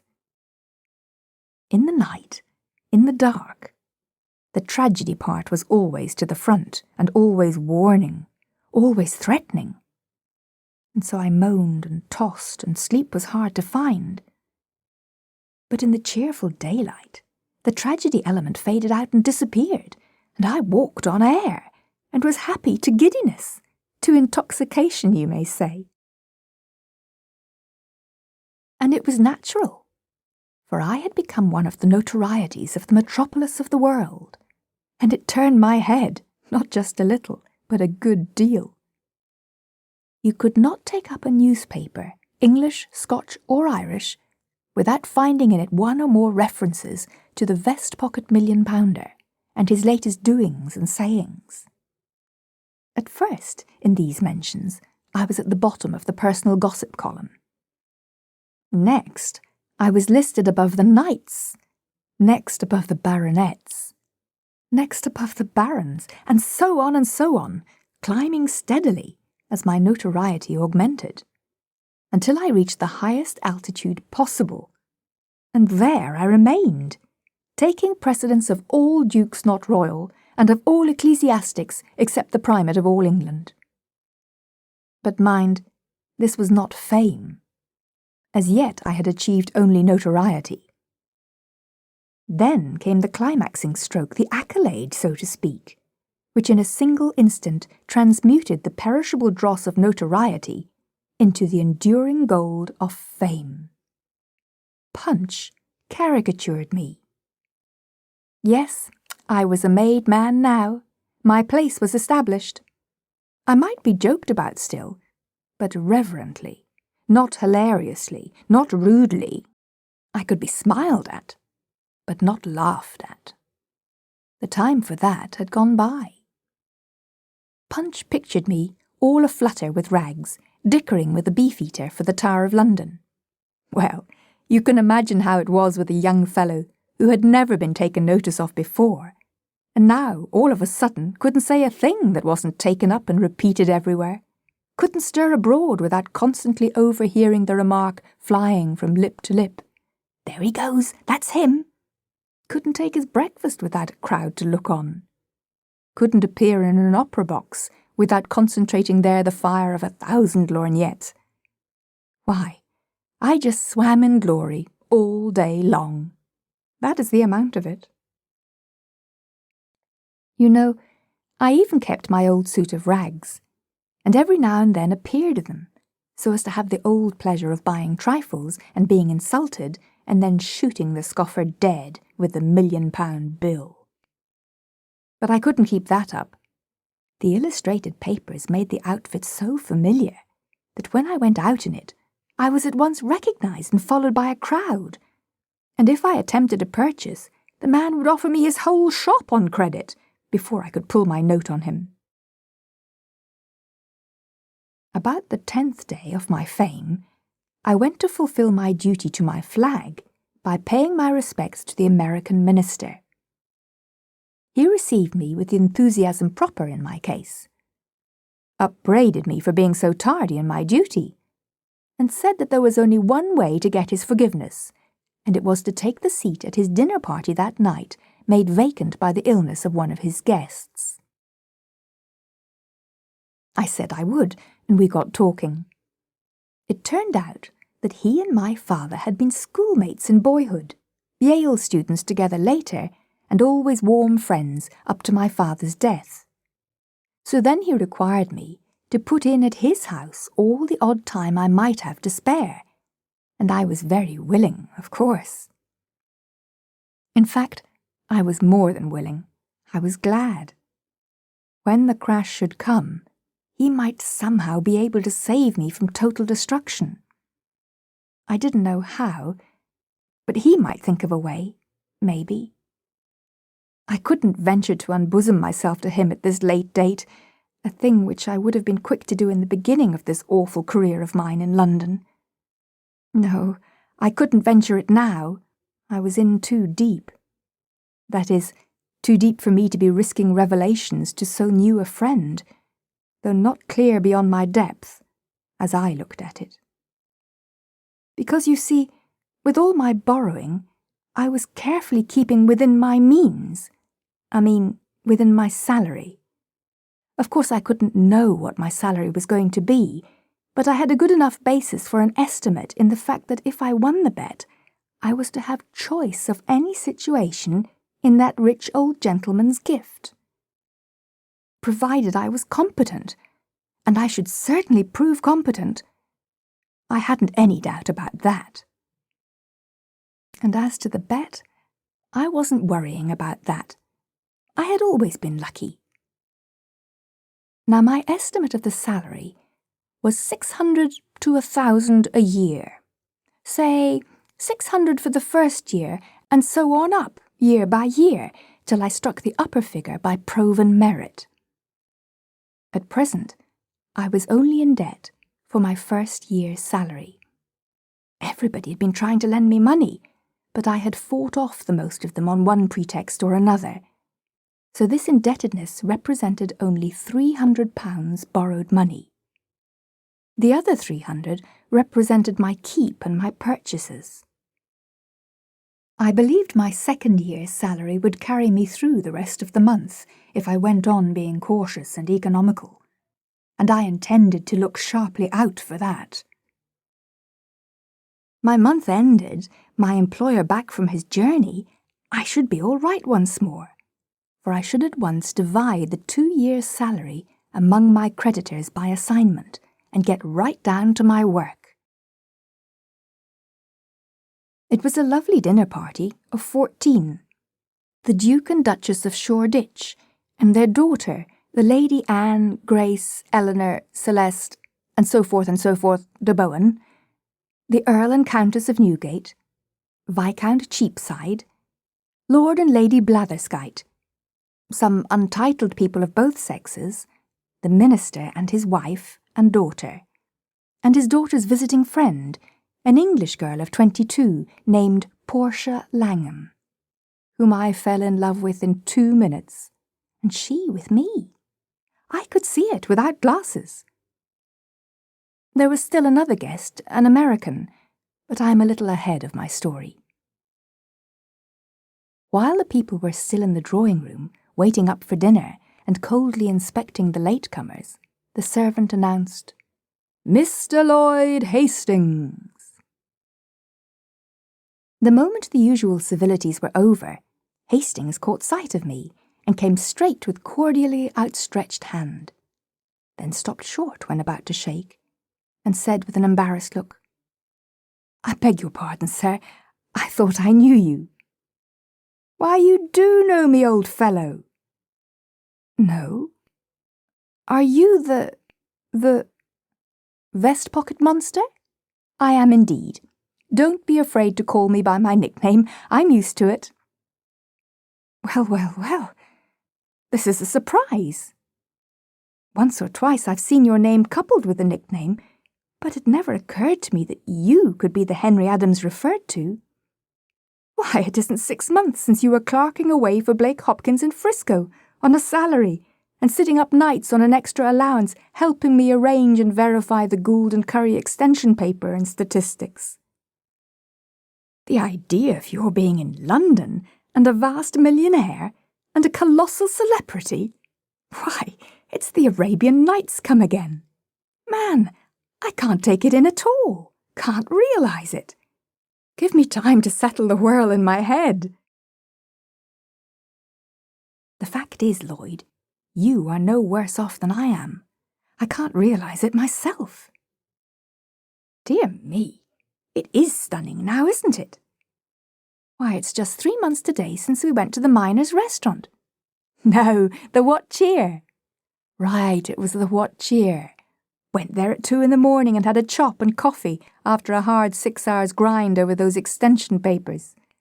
And I tried to persuade you to come to London with me, and offered to get leave of absence for you and pay all your expenses and give you something over if I succeeded in making the sale. You would not listen to me. Said I wouldn't succeed. I couldn't afford to lose the run of business, and be no end of time getting the hang of things again when you got back home. And yet here you are. How odd it all is. How did you happen to come, and whatever did give you this incredible start? Oh, just an accident. It's a long story. A romance, a body may say. I'll tell you all about it, but not now. When? The end of this month. That's more than a fortnight yet. It's too much of a strain on a person's curiosity. Make it a week. I can't. You'll know why by and by. But how is the trade getting along? His cheerfulness vanished like a breath, and he said with a sigh, You were a true prophet, Hal, a true prophet. I wish I hadn't come. I don't want to talk about it. But you must. You must come and stop with me tonight, when we leave here, and tell me all about it. Oh, may I? Are you in earnest? And the water showed in his eyes. Yes, I want to hear the whole story, every word. I'm so grateful, just to find a human interest once more, in some voice and in some eye, in me and affairs of mine. After what I've been through here, Lord, I could go down on my knees for it. He gripped my hand hard and braced up, and was all right and lively after that for the dinner, which didn't come off. No. The usual thing happened, the thing that is always happening under the vicious and aggravating English system. The matter of precedence couldn't be settled, and so there was no dinner. Englishmen always eat dinner before they go out to dinner, because they know the risks they are running. But nobody ever warns the stranger, and so he walks placidly into the trap. Of course, nobody was hurt this time, because we had all been to dinner, none of us being novices except Hastings, and he having been informed by the minister at the time that he invited him that in deference to the English custom he had not provided any dinner. Everybody took a lady and processioned down to the dining room, because it is usual to go through the motions. But there the dispute began. The Duke of Shoreditch wanted to take precedence and sit at the head of the table, holding that he outranked a minister who represented merely a nation and not a monarch. But I stood for my rights and refused to yield. In the gossip column, I ranked all dukes not royal and said so, and claimed precedence of this one. It couldn't be settled, of course, struggle as we might, and did. He finally, and injudiciously, trying to play birth and antiquity, and I, seeing his conqueror, and raising him with Adam, whose direct posterity I was, as shown by my name, while he was of a collateral branch, as shown by his, and by his recent Norman origin. So we all processioned back to the drawing-room again and had a perpendicular lunch. Plate of sardines and a strawberry. And you group yourself and stand up and eat it. Here the religion of precedence is not so strenuous. The two persons of highest rank chuck up a shilling. The one that wins has first go at his strawberry, and the loser gets the shilling. The next two chuck up, then the next two, and so on. After refreshment, tables were brought, and we all played cribbage, 6pence a game. The English never play any game for amusement. If they can't make something or lose something, they don't care which. They won't play. We had a lovely time. Certainly two of us had, Miss Langham and I. I was so bewitched with her that I couldn't count my hands if they went above a double sequence. And when I struck home, I never discovered it, and started up the outside row again, and would have lost the game every time. Only the girl did the same, she being in just my condition, you see. And consequently, neither of us ever got out, or cared to wonder why we didn't. We only just knew we were happy, and didn't wish to know anything else, and didn't want to be interrupted. And I told her, I did indeed, told her I loved her.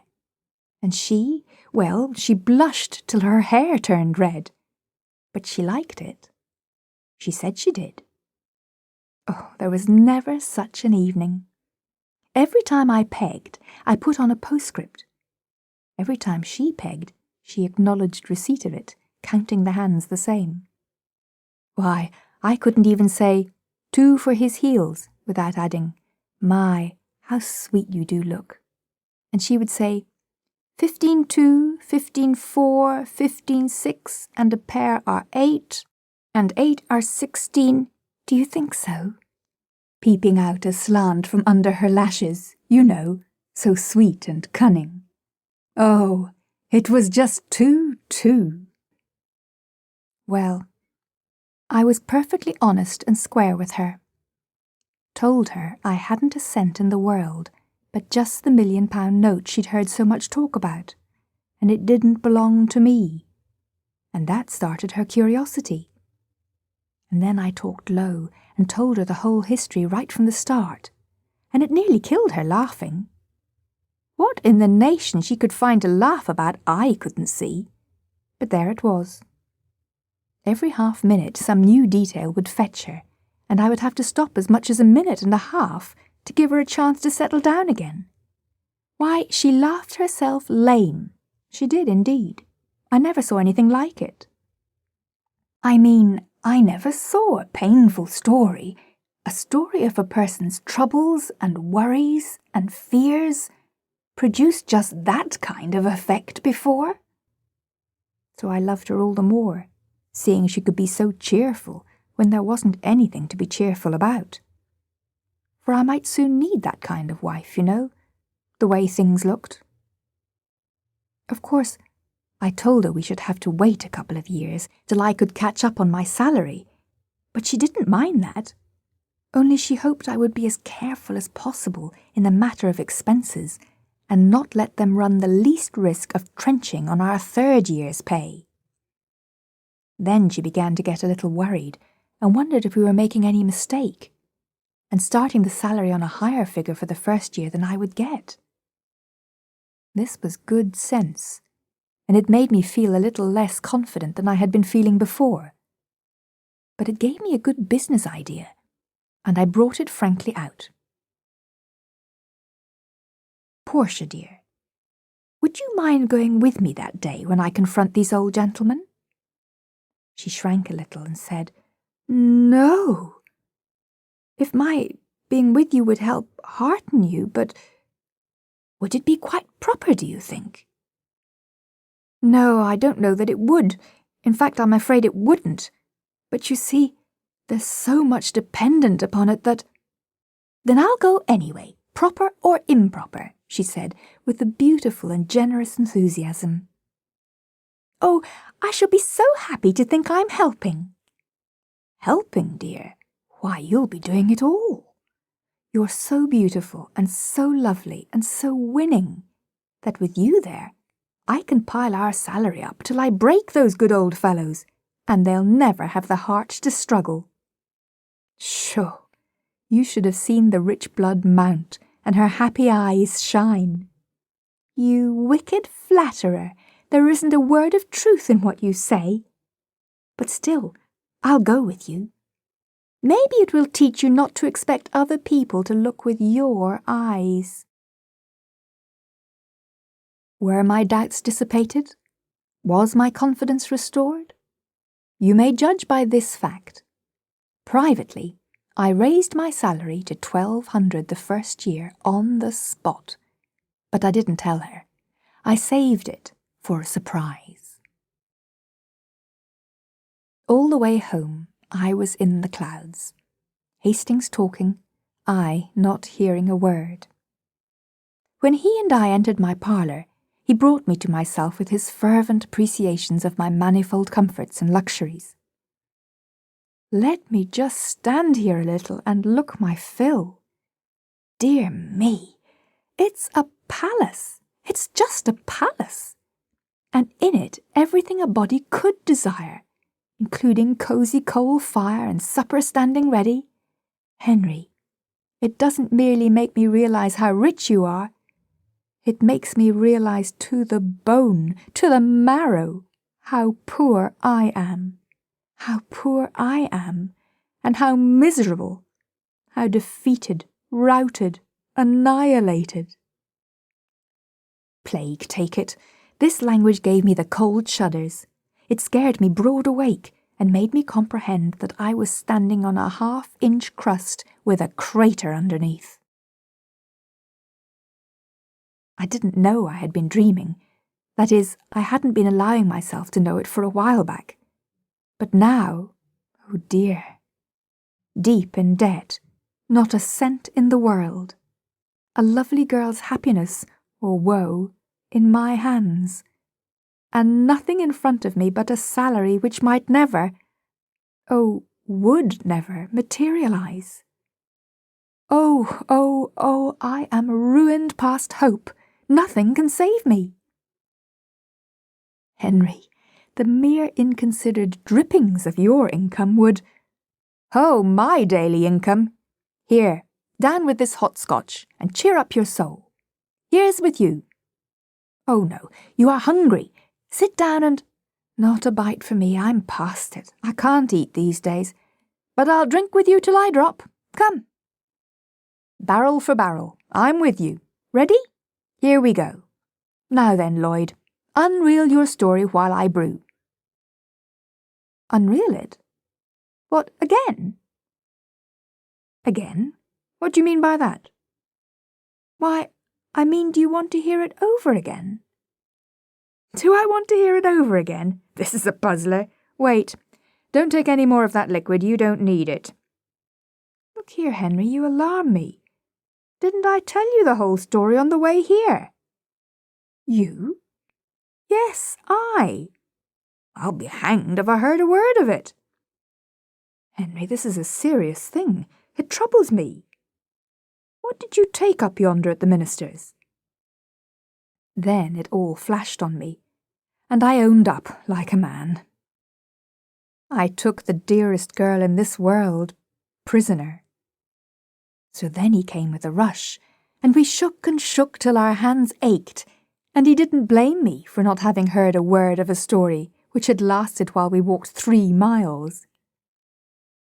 He just sat down then, like a patient good fellow he was, and told it all over again. Synopsized, it amounted to this. He had come to England with what he thought was a grand opportunity. He had an option to sell the Gold and Curry extension for the locators of it, and keep all he could get over $1 million. He had worked hard, had pulled every wire he knew of, had left no honest expedient untried, had spent nearly all the money he had in the world, and not been able to get a solitary capitalist to listen to him, and would run out at the end of the month. In a word, he was ruined. Then he jumped up and cried out, "Henry, you can save me! You can save me! You are the only man in the universe that can. Will you do it? Won't you do it?" "Tell me how. Speak out, my boy." "Give me $1 million and my passage home for my option. Don't refuse." I was in a kind of agony. I was right on the point of coming out with the words, "Lloyd, I'm a pauper myself, absolutely penniless and in debt." But a white-hot idea came flaming through my head, and I gripped my jaws together and calmed myself down till I was as cold as a capitalist. Then I said, in a commercial and self-possessed way, "I will save you, Lloyd." "Then I'm already saved. God be merciful to you forever. If ever I—" "Let me finish, Lloyd. I will save you, but not in that way, for that would not be fair to you after your hard work and the risks you've run. I don't need to buy mines. I can keep my capital moving, in a commercial centre like London, without that. It's what I'm at, all the time. But here is what I'll do. I know all about that mine, of course. I know its immense value, and can swear to it if anybody wishes it. You shall sell out inside of the fortnight for 3 millions cash, using my name freely, and we'll divide, share and share alike." Do you know, he would have danced the furniture to kindling wood in his insane joy, and broken everything on the place, if I hadn't tripped him up and tied him. Then he lay there, perfectly happy, saying, "I may use your name. Your name! Think of it! Man, they'll flock in droves, these rich Londoners. They'll fight for that stock. I'm a made man. I'm a made man forever, and I'll never forget you as long as I live." In less than 24 hours, London was abuzz. I hadn't anything to do, day after day, but sit at home and say to all comers, "Yes, I told him to refer to me. I know the man, and I know the mine. His character is above reproach, and the mine is worth far more than he asks for it." Meantime, I spent all my evenings at the minister's with Portia. I didn't say a word to her about the mine. I saved it for a surprise. We talked salary, never anything but salary and love. Sometimes love, sometimes salary, sometimes love and salary together. And the interest the minister's wife and daughter took in our little affair, and the endless ingenuities they invented to save us from interruption, and to keep the minister in the dark and unsuspicious. Well, it was just lovely of them. When the month was up at last, I had $1 million to my credit in the London and County Bank, and Hastings was fixed in the same way. Dressed at my level best, I drove by the house in Portland Place, judged by the look of things that my birds were home again, went on towards the minister's and got my precious, and we started back, talking salary with all our might. She was so excited and anxious that it made her just intolerably beautiful. I said, "Dearie, the way you're looking, it's a crime to strike for a salary a single penny under 3,000 a year." Henry, you'll ruin us." "Don't you be afraid. Just keep up those looks and trust to me. It'll all come out right." So, as it turned out, I had to keep bolstering up her courage all the way. She kept pleading with me and saying, "Oh, please remember that if we ask for too much, we may get no salary at all. And then what will become of us? No way in the world to earn our living." We were ushered in by that same servant, and there they were, the 2 old gentlemen. Of course, They were surprised to see that wonderful creature with me. But I said, "It's all right, gentlemen. She is my future stay and helpmate." And I introduced them to her and called them by name. It didn't surprise them. They knew I would know enough to consult the directory. They seated us and were very polite to me and very solicitous to relieve her from embarrassment and put her as much at her ease as they could. Then I said, "Gentlemen, I'm ready to report." "We are glad to hear it," said my man, "for now we can decide the bet which my brother Abel and I made. If you have won for me, you shall have any situation in my gift. Have you the £1,000,000 note?" "Here it is, sir," and I handed it to him. "I've won!" he shouted and slapped Abel on the back. "Now, what do you say, brother?" I say he did survive and I've lost £20,000. I never would have believed it. "I've a further report to make," I said, "and a pretty long one. I want you to let me come soon and detail my whole month's history, and I promise you it's worth hearing. Meantime, take a look at that." "What man? Certificate of deposit for £200,000? Is it yours?" "Mine. I earned it by 30 days' judicious use of that little loan you let me have, and the only use I made of it was to buy trifles and offer the bill in change." "Come, this is astonishing. It's incredible, man." "Never mind, I'll prove it. Don't take my word unsupported." But now Portia's turn was come to be surprised. Her eyes were spread wide, and she said, "Henry, is that really your money? Have you been fibbing to me?" "I have indeed, dearie, but you'll forgive me, I know." She put up an arch pout and said, "Don't you be so sure. You are a naughty thing to deceive me so." "Oh, you'll get over it, sweetheart. You'll get over it. It was only fun, you know. Come, let's be going." "But wait. The situation, you know. I want to give you the situation," said my man. "Well," I said, "I'm just as grateful as I can be. But really, I don't want one."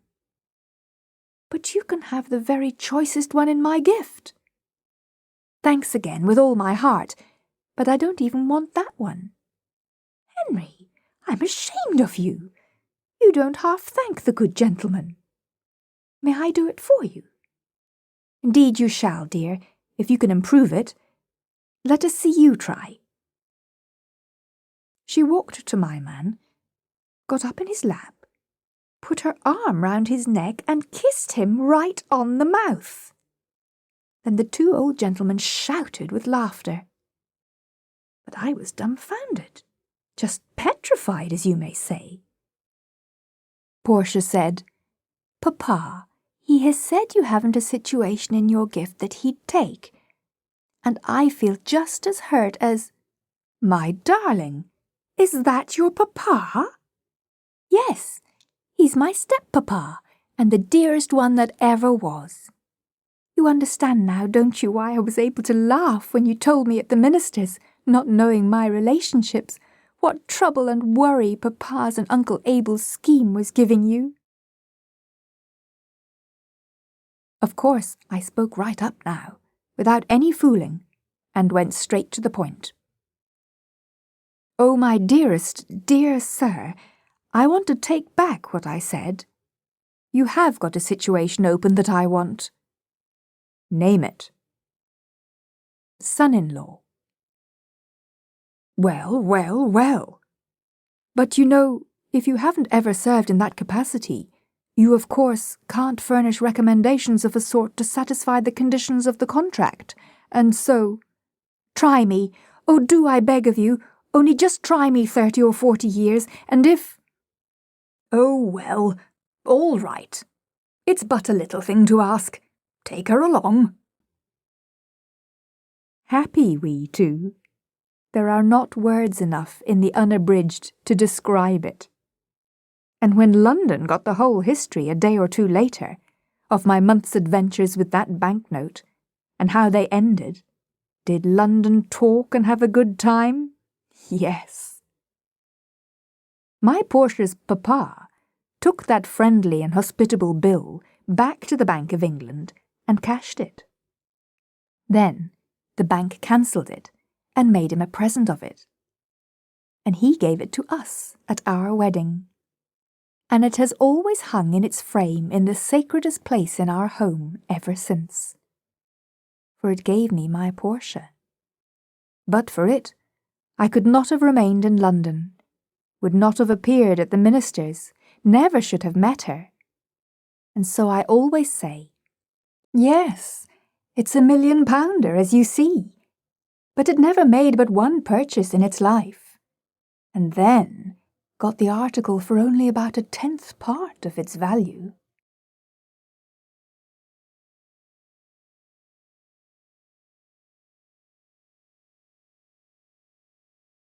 The Death Disc by Mark Twain. This was in Oliver Cromwell's time. Colonel Mayfair was the youngest officer of his rank in the armies of the Commonwealth, he being but 30 years old. But young as he was a veteran soldier, and tanned and war-worn, for he had begun his military life at 17. He had fought in many battles, and had won his high place in the service and in the admiration of men, step by step, by valour in the field. But he was in deep trouble now.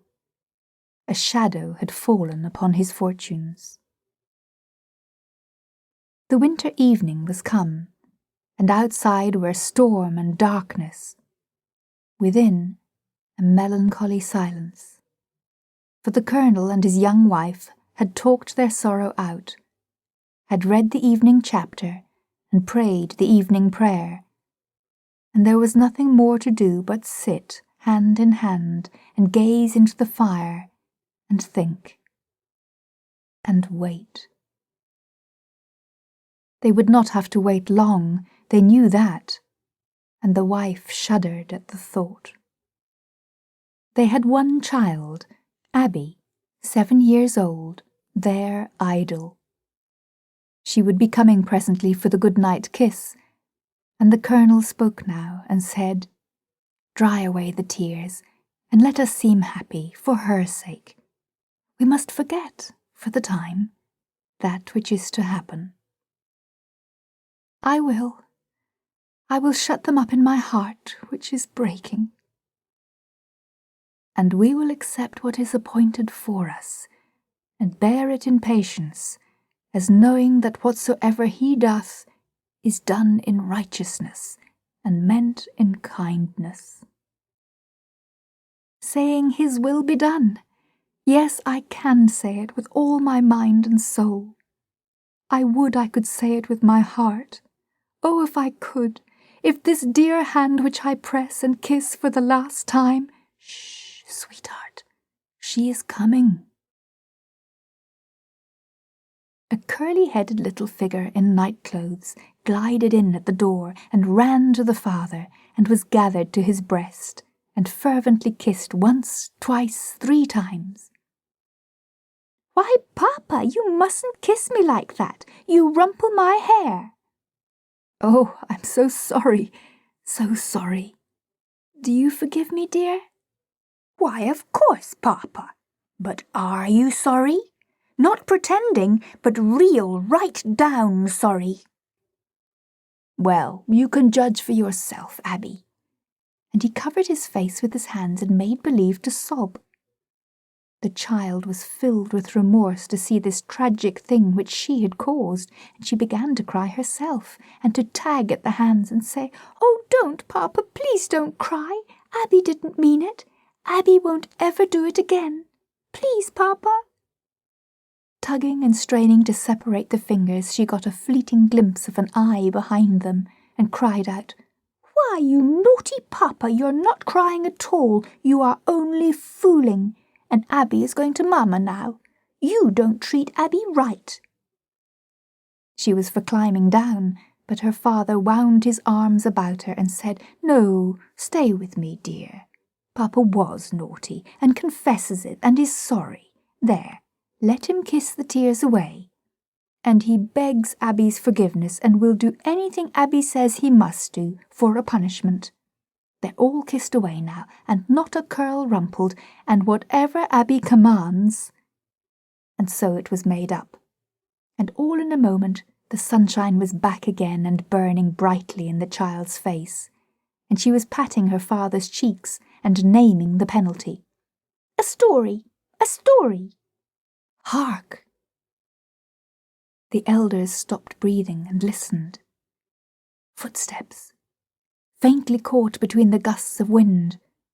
They came nearer, louder, louder, then passed by and faded away. The elders drew deep breaths of relief, and the papa said, "A story, is it? A gay one?" "No, Papa, a dreadful one." Papa wanted to shift to the gay kind, but the child stood by her rights. As per agreement, she was to have anything she commanded. He was a good Puritan soldier, and had passed his word. He saw that he must make it good. She said, "Papa, we mustn't always have gay ones. Nurse says people don't always have gay times. Is that true, Papa? She says so." The mamma sighed, and her thoughts drifted to her troubles again. The papa said gently, "It is true, dear. Troubles have to come. It is a pity, but it is true." "Oh, then tell a story about them, Papa, a dreadful one, so that we'll shiver and feel just as if it was us. Mamma, you snuggle up close and hold one of Abby's hands, so that if it's too dreadful, it'll be easier for us to bear it if we are all snuggled up together, you know. Now you can begin, Papa." "Well, once there were 3 colonels. "Oh, goody, I know colonels just as easy. It's because you are one, and I know the clothes. Go on, Papa." "And in a battle they had committed a breach of discipline." The large words struck the child's ear pleasantly, and she looked up full of wonder and interest and said, "Is it something good to eat, Papa?" The parents almost smiled, and the father answered, "No, quite another matter, dear. They exceeded their orders." "Is that something—" "No, it's as uneatable as the other. They were ordered to rain an attack on a strong position in a losing fight, in order to draw the enemy about and give the Commonwealth's forces a chance to retreat. But in their enthusiasm, they overstepped their orders, for they turned the feint into a fact, and carried the position by storm, and won the day and the battle. The Lord General was very angry at their disobedience, and praised them highly, and ordered them to London to be tried for their lives." "Is it the great General Cromwell, Papa?" "Yes." "Oh, I've seen him, Papa, and when he goes by our house so grand on his big horse with the soldiers, he looks so, well, I don't know just how, only he looks as if he isn't satisfied. And you can see the people are afraid of him. But I'm not afraid of him, because he didn't look like that at me." "Oh, you dear prattler. Well, the colonels came prisoners to London, and were put upon their honour, and allowed to go and see their families for the last— Hark!" They listened, footsteps again, but again they passed by. The mamma leaned her head upon her husband's shoulder to hide her paleness. "They arrived this morning." The child's eyes opened wide. "Why, Papa, is it a true story?" Yes, dear. Oh, how good! Oh, it's ever so much better. Go on. Why, Mamma! Dear Mamma, are you crying? Never mind me, dear. I was thinking of the poor families. But don't cry, Mamma. It'll all come out right. You'll see. Stories always do. Go on, Papa, to where they lived happy ever after. Then she won't cry any more. You'll see, Mamma. Go on, Papa. First they took them to the tower, before they let them go home. Oh, I know the tower. We can see it from here. Go on, Papa. I am going on as well as I can in the circumstances. In the tower, the military court tried them for an hour, and found them guilty, and condemned them to be shot. Killed, Papa? Yes. Oh, how naughty! Dear Mamma, you're crying again. Don't, Mamma, it'll soon come to the good place, you'll see. Hurry, Papa, for Mamma's sake, you don't go fast enough. I know I don't, but I suppose it is because I stop so much to reflect. But you mustn't do it, Papa. You must go right on. Very well, then. The 3 colonels. Do you know them, Papa? Yes, dear. Oh, I wish I did. I love colonels. Would they let me kiss them, do you think? The colonel's voice was a little unsteady when he answered. One of them would, my darling. There, kiss me for him. There, Papa. And these 2 are for the others. I think they would let me kiss them, Papa, for I would say, my Papa is a colonel too, and brave, and he would do what you did. So it can't be wrong, no matter what those people say. You needn't be the least bit ashamed. Then they would let me, wouldn't they, Papa? God knows they would, child. Mamma, oh, Mamma, you mustn't. He's soon coming to the happy place. Go on, Papa. Then some were sorry. They all were. That military court, I mean. And they went to the Lord General and said they had done their duty, for it was their duty, you know, and now they begged that 2 of the colonels might be spared, and only the other one shot. One would be sufficient for an example for the army, they thought. But the Lord General was very stern, and rebuked them for as much as, having done their duty and cleared their consciences, they would beguile him to do less, and so smirch his soldierly honour. But they answered that they were asking nothing of him that they would not do themselves if they stood in his great place, and held in their hands the noble prerogative of mercy. That struck him, and he paused and stood thinking, some of the sternness passing out of his face. Presently he bid them wait, and he retired to his closet to seek counsel of God in prayer. And when he came again, he said, They shall cast lots, that shall decide it, and 2 of them shall live. And did they, Papa, did they? And which one is to die? Oh, that poor man! No, they refused. They wouldn't do it, Papa? No. Why? They said that the one that got the fatal bean would be sentencing himself to death by his own voluntary act, and it would be but suicide, call it by what name one might. They said they were Christians, and the Bible forbade men to take their own lives. They sent back that word, and said they were ready. Let the court's sentence be carried into effect. What does that mean, Papa? They will all be shot. Hark! The wind? No. Tramp, tramp, tramp, rumble-dum-dum, rumble-dum-dum. "Open in the Lord General's name." "Oh, goody, Papa, it's the soldiers.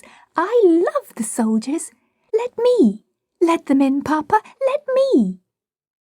She jumped down and scampered to the door and pulled it open, crying joyously, come in, here they are, Papa, grenadiers. I know the grenadiers." The file marched in and straightened up in line at shoulder arms. Its officer saluted. The doomed colonel standing erect and returning the courtesy.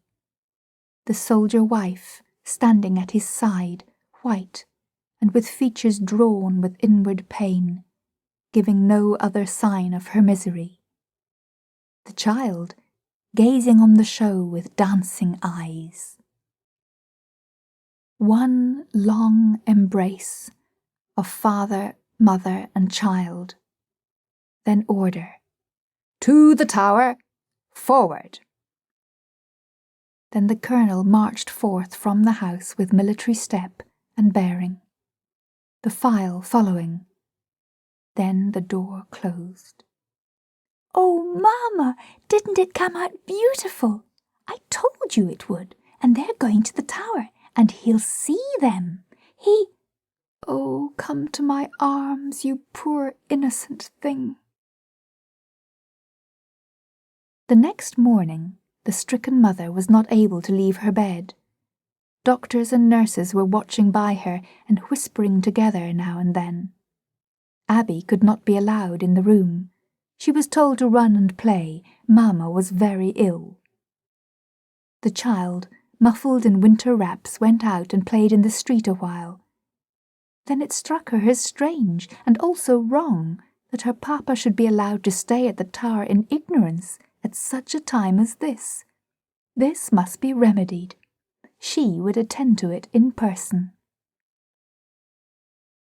An hour later, the military court were ushered into presence of the Lord General.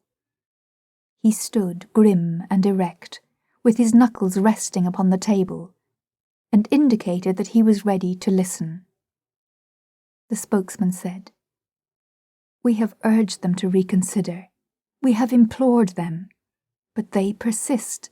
They will not cast lots. They are willing to die, but not to defile their religion." The protector's face darkened, but he said nothing. He remained a time in thought. Then he said, "They shall not all die. The lots shall be cast for them." Gratitude shone in the faces of the court. "Send for them. Place them in that room there. Stand them side by side with their faces to the wall and their wrists crossed behind them. Let me have notice when they are there." When he was alone, he sat down, and presently gave this order to an attendant. "Go, bring me the first little child that passes by." The man was hardly out at the door before he was back again, leading Abby by the hand, her garments lightly powdered with snow. She went straight to the head of the state, that formidable personage, at the mention of whose name principalities and powers of the earth trembled, and climbed up in his lap and said, "I know you, sir. You are the Lord General. I have seen you. I have seen you when you went by my house. Everybody was afraid, but I wasn't afraid, because you didn't look cross at me. You remember, don't you? I had on my red frock. The one with the blue things on it down the front. Don't you remember that?" A smile softened the austere lines of the protector's face, and he began to struggle diplomatically with his answer. "Why, let me see. I was standing right by the house, my house, you know." "Well, you dear little thing, I ought to be ashamed, but you know—" The child interrupted reproachfully. "Now you don't remember it. Why, I didn't forget you. Now I am ashamed, but I will never forget you again, dear. You have my word for it. You will forgive me now, won't you, and be good friends with me always and forever? Yes, indeed I will. Though I don't know how you came to forget it. You must be very forgetful. But I am too sometimes. I can forgive you without any trouble, for I think you mean to be good and do right, and I think you are just as kind, but you must snuggle me better, the way Papa does. It's cold. You shall be snuggled to your heart's content, little new friend of mine. Always to be old friend of mine hereafter, isn't it? You remind me of my little girl. Not little any more now. But she was dear and sweet and daintily made like you. And she had your charm, little witch, all your conquering sweet confidence in friend and stranger alike, that wins to willing slavery any upon whom its precious compliment falls.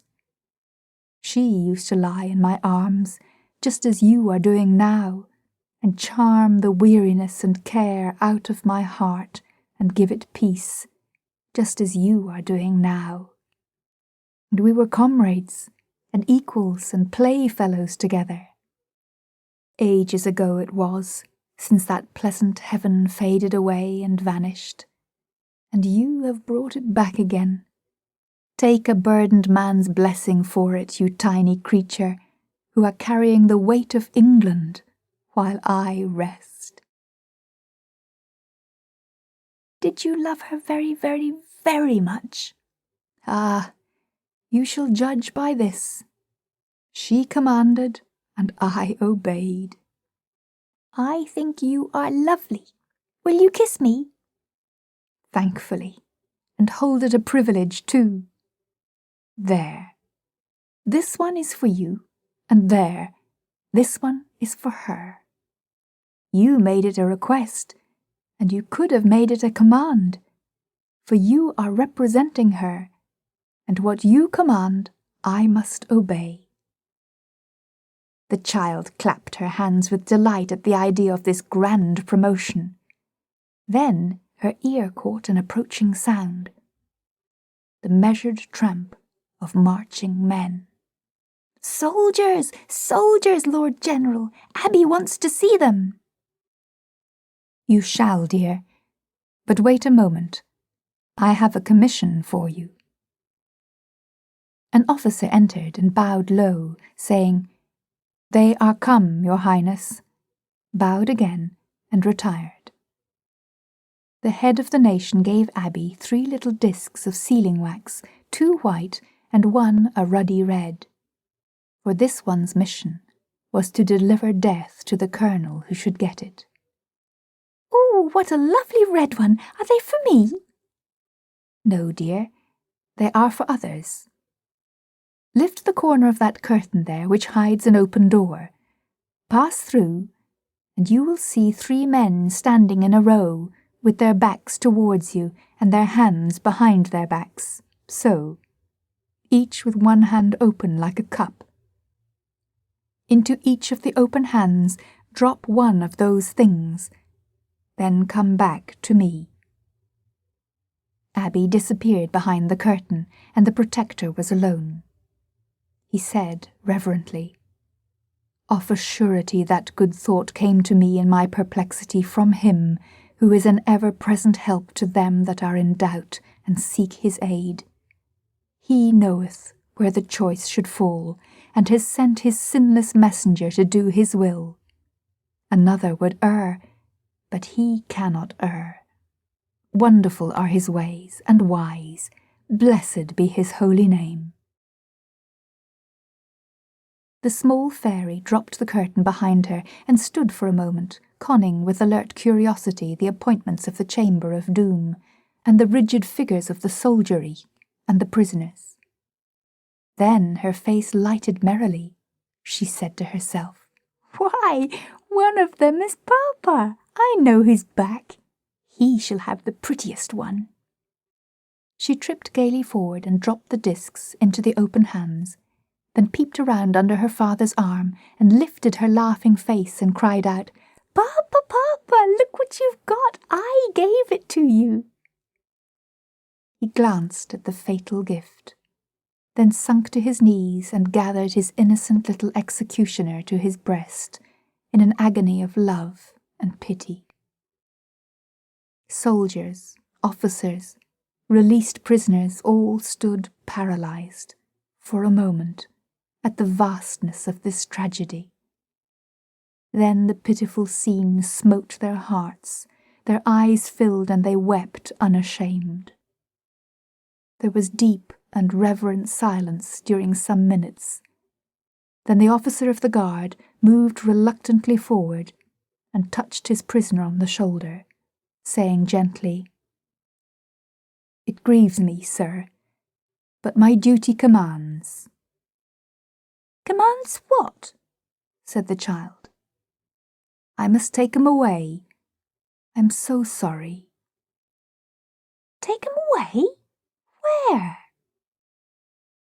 To, God help me, to another part of the fortress." "Indeed you can't. My mamma is sick, and I am going to take him home." She released herself and climbed upon her father's back and put her arms around his neck. "Now Abby's ready, Papa, come along." "My poor child, I can't. I must go with them." The child jumped to the ground and looked about her, wondering. Then she ran and stood before the officer and stamped her small foot indignantly and cried out, "I told you my mamma is sick, and you might have listened. Let him go. You must." Oh, poor child! Would God I could! But indeed I must take him away. "Attention, guard! Fall in! Shoulder arms!" Abby was gone, like a flash of light. In a moment she was back, dragging the Lord Protector by the hand. At this formidable apparition all present straightened up, the officer saluting and the soldiers presenting arms. "Stop them, sir! My mamma is sick and wants my papa, and I told them so, but they never even listened to me and are taking him away." The Lord General stood as one dazed. "Your papa, child? Is he your papa?" "Why, of course, he was always it. Would I give the pretty red one to any other when I love him so? No!" A shocked expression rose in the Protector's face, and he said, "Ah, God help me! Through Satan's wiles I have done the cruelest thing that ever man did. And there is no help, no help. What can I do?" Abby cried out, distressed and impatient. "Why, you can make them let him go." And she began to sob. "Tell them to do it. You told me to command, and now the very first time I tell you to do a thing, you won't do it." A tender light dawned in the rugged old face, and the Lord General laid his hand upon the small tyrant's head and said, "God be thanked for the saving accident of that unthinking promise, and you, inspired by him, for reminding me of my forgotten pledge, O incomparable child. Officer, obey her command. She speaks by my mouth. The prisoner is pardoned. Set him free."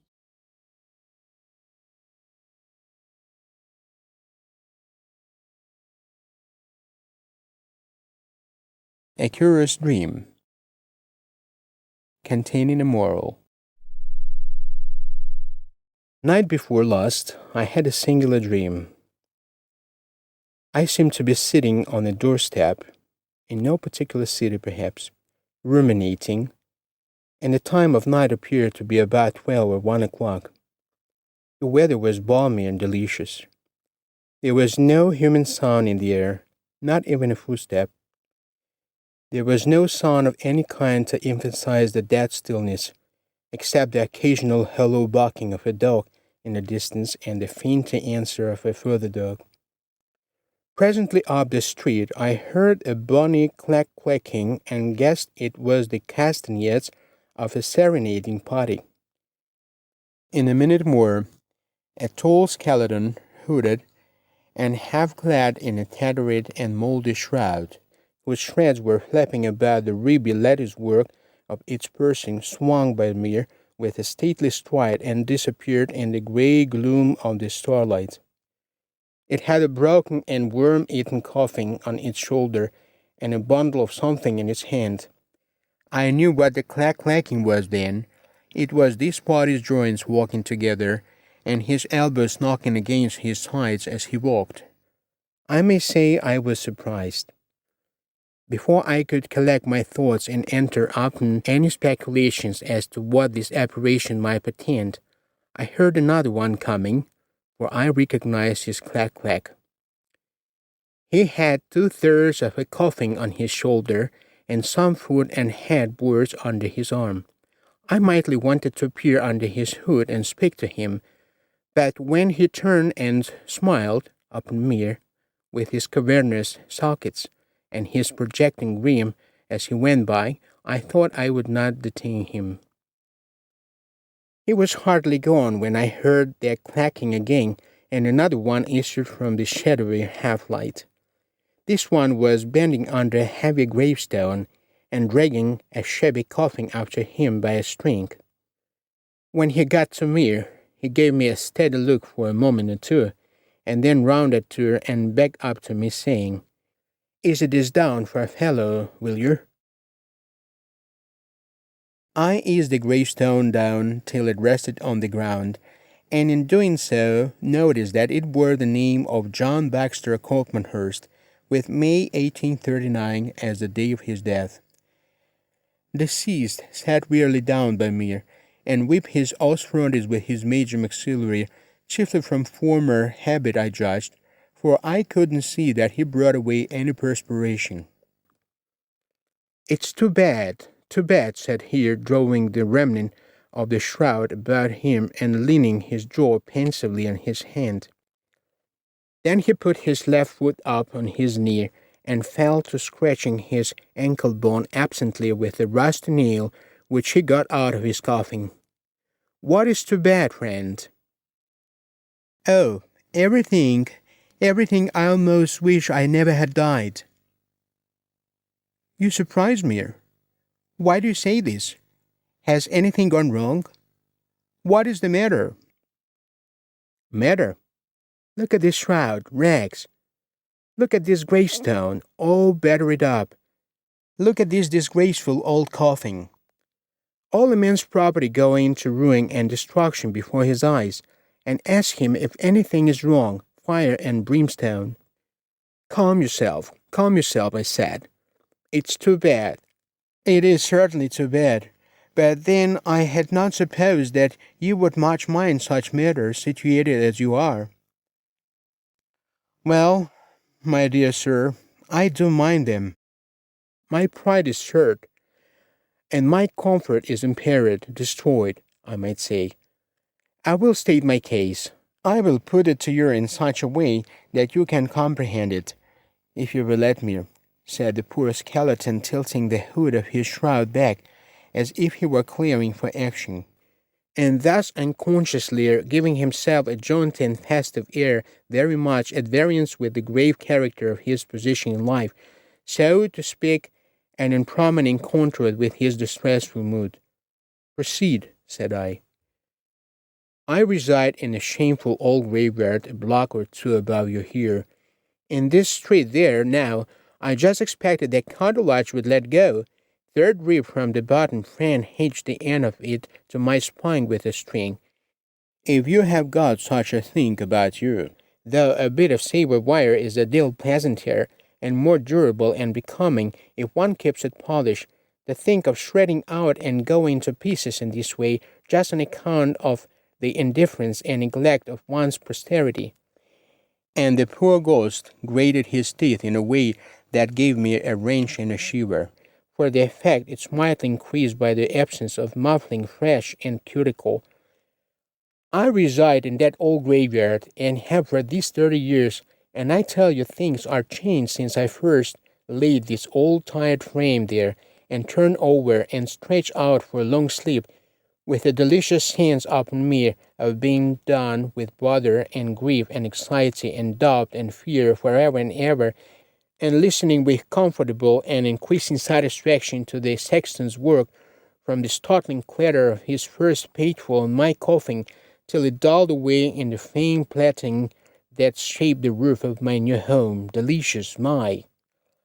I wish I could try it tonight, and out of my reverie decease fetch me a rattling slap with a bony hand. Yes, sir, 30 years ago, I laid me down there, and I was happy, for it was out in the country then, out in the breezy, flowery, grand old woods, and the lazy winds gossiped with the leaves, and the squirrels capered over us and round, and the creeping things visited us, and the birds filled tranquil solitude with music. Ah, it was worth 10 years of a man's life to be dead then. Everything was pleasant. I was in a good neighborhood, for all the dead people that lived near me belonged to the best families in the city. Our posterity appeared to think the world of us. They kept our graves in the very best condition. The fences were always in faultless repair. Headboards were kept painted or whitewashed, and were replaced with new ones as soon as they began to look rusty or decayed. Monuments were kept bright, railings intact and bright, the rose bushes and shrubbery trained, and free from blemish, the walls clean and smooth and gravelled. But that day has gone by. Our descendants have forgotten us. My grandson lives in a state house built with money made by these old hands of mine, and I sleep in a neglected grave with invaded vermin that gnaw my shroud to build them nests withal. I and friends that lie with me founded and secured the prosperity of this fine city, and the stately bantling of our loves leaves us to rot in a dilapidated cemetery, with neighbors curse and strangers cough at. See the difference between the old time and this, for instance. Our graves are all caved in now.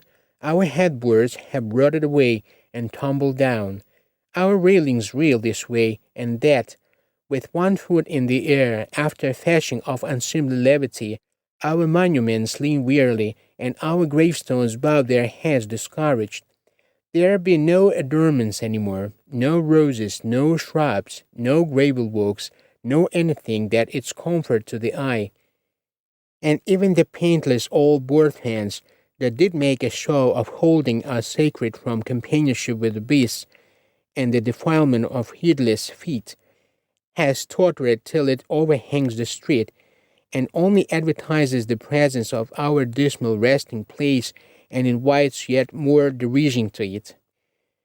And now we cannot hide our poverty and terrors in the friendly woods, for the city has stretched its withering arms abroad and taken us in, and all that remains of the cheer of our old home is the cluster of lugubrious forest trees that stand, bored and weary of a city life, with their feet in our coffins, looking into the hazy distance and wishing they were there. I tell you, it's disgraceful. You begin to comprehend, you begin to see how it is. While our descendants are living sumptuously on our money right around us in the city, we have to fight hard to keep skull and bones together. Bless you, there isn't a grave in our cemetery that doesn't leak, not one. Every time it rains in the night, we have to climb out and roost in the trees, and sometimes we are weakened suddenly by the chilly water trickling down the back of our necks. And I tell you, there is a general heaving up of old gravesand, kicking over of old monuments, and scampering of old skeletons for the trees. Bless me, if you had gone along there some such nights after 12, you might have seen as many as 15 of us roosting on one limb, with our joints rattling rarely and the wind whistling through our ribs. Many a time we have perched there for 3 or 4 dreary hours, and then come down, stiff and chill through and drowsy, and borrowed each other's skulls to bail out our graves with. If you will glance up in my mouth now as I tilt my head back, you can see that my headpiece is half full of old dry sediment. How top-heavy and stupid it makes me sometimes. Yes, sir, many a time, if you had happened to come along just before the dawn, you would have caught us bailing out the graves and hanging our shrouds on the fence to dry. Why, I had an elegant shroud stolen from there one morning. Think a party by the name of Smith took it that resides in the plebeian graveyard over yonder.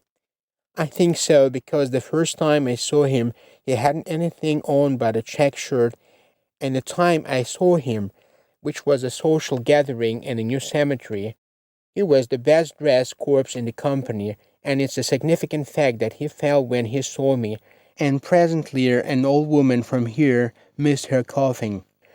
She generally took it with her when she went anywhere, because she was liable to take cold and bring on the spasmodic rheumatism that originally killed her if she exposed herself to the night air much. She was named Hotchkiss, Anna Matilda Hotchkiss. You might know her. She has 2 upper front teeth, is tall, but a good deal inclined to stoop, 1 rib on the left side gone, has 1 shred of rusty hair hanging from the left side of her head, and 1 little tuft just above and a little forward of her right ear, has her underjaw wired on 1 side when it had worked loose, small bone of left forearm gone, lost in fight, has a kind of swagger in her gait and a gallus way of going with her arms akimbo and her nostrils in the air, has been pretty free and easy, and is all damaged and battered up till she looks like a queensware crate in ruins. Maybe you have met her.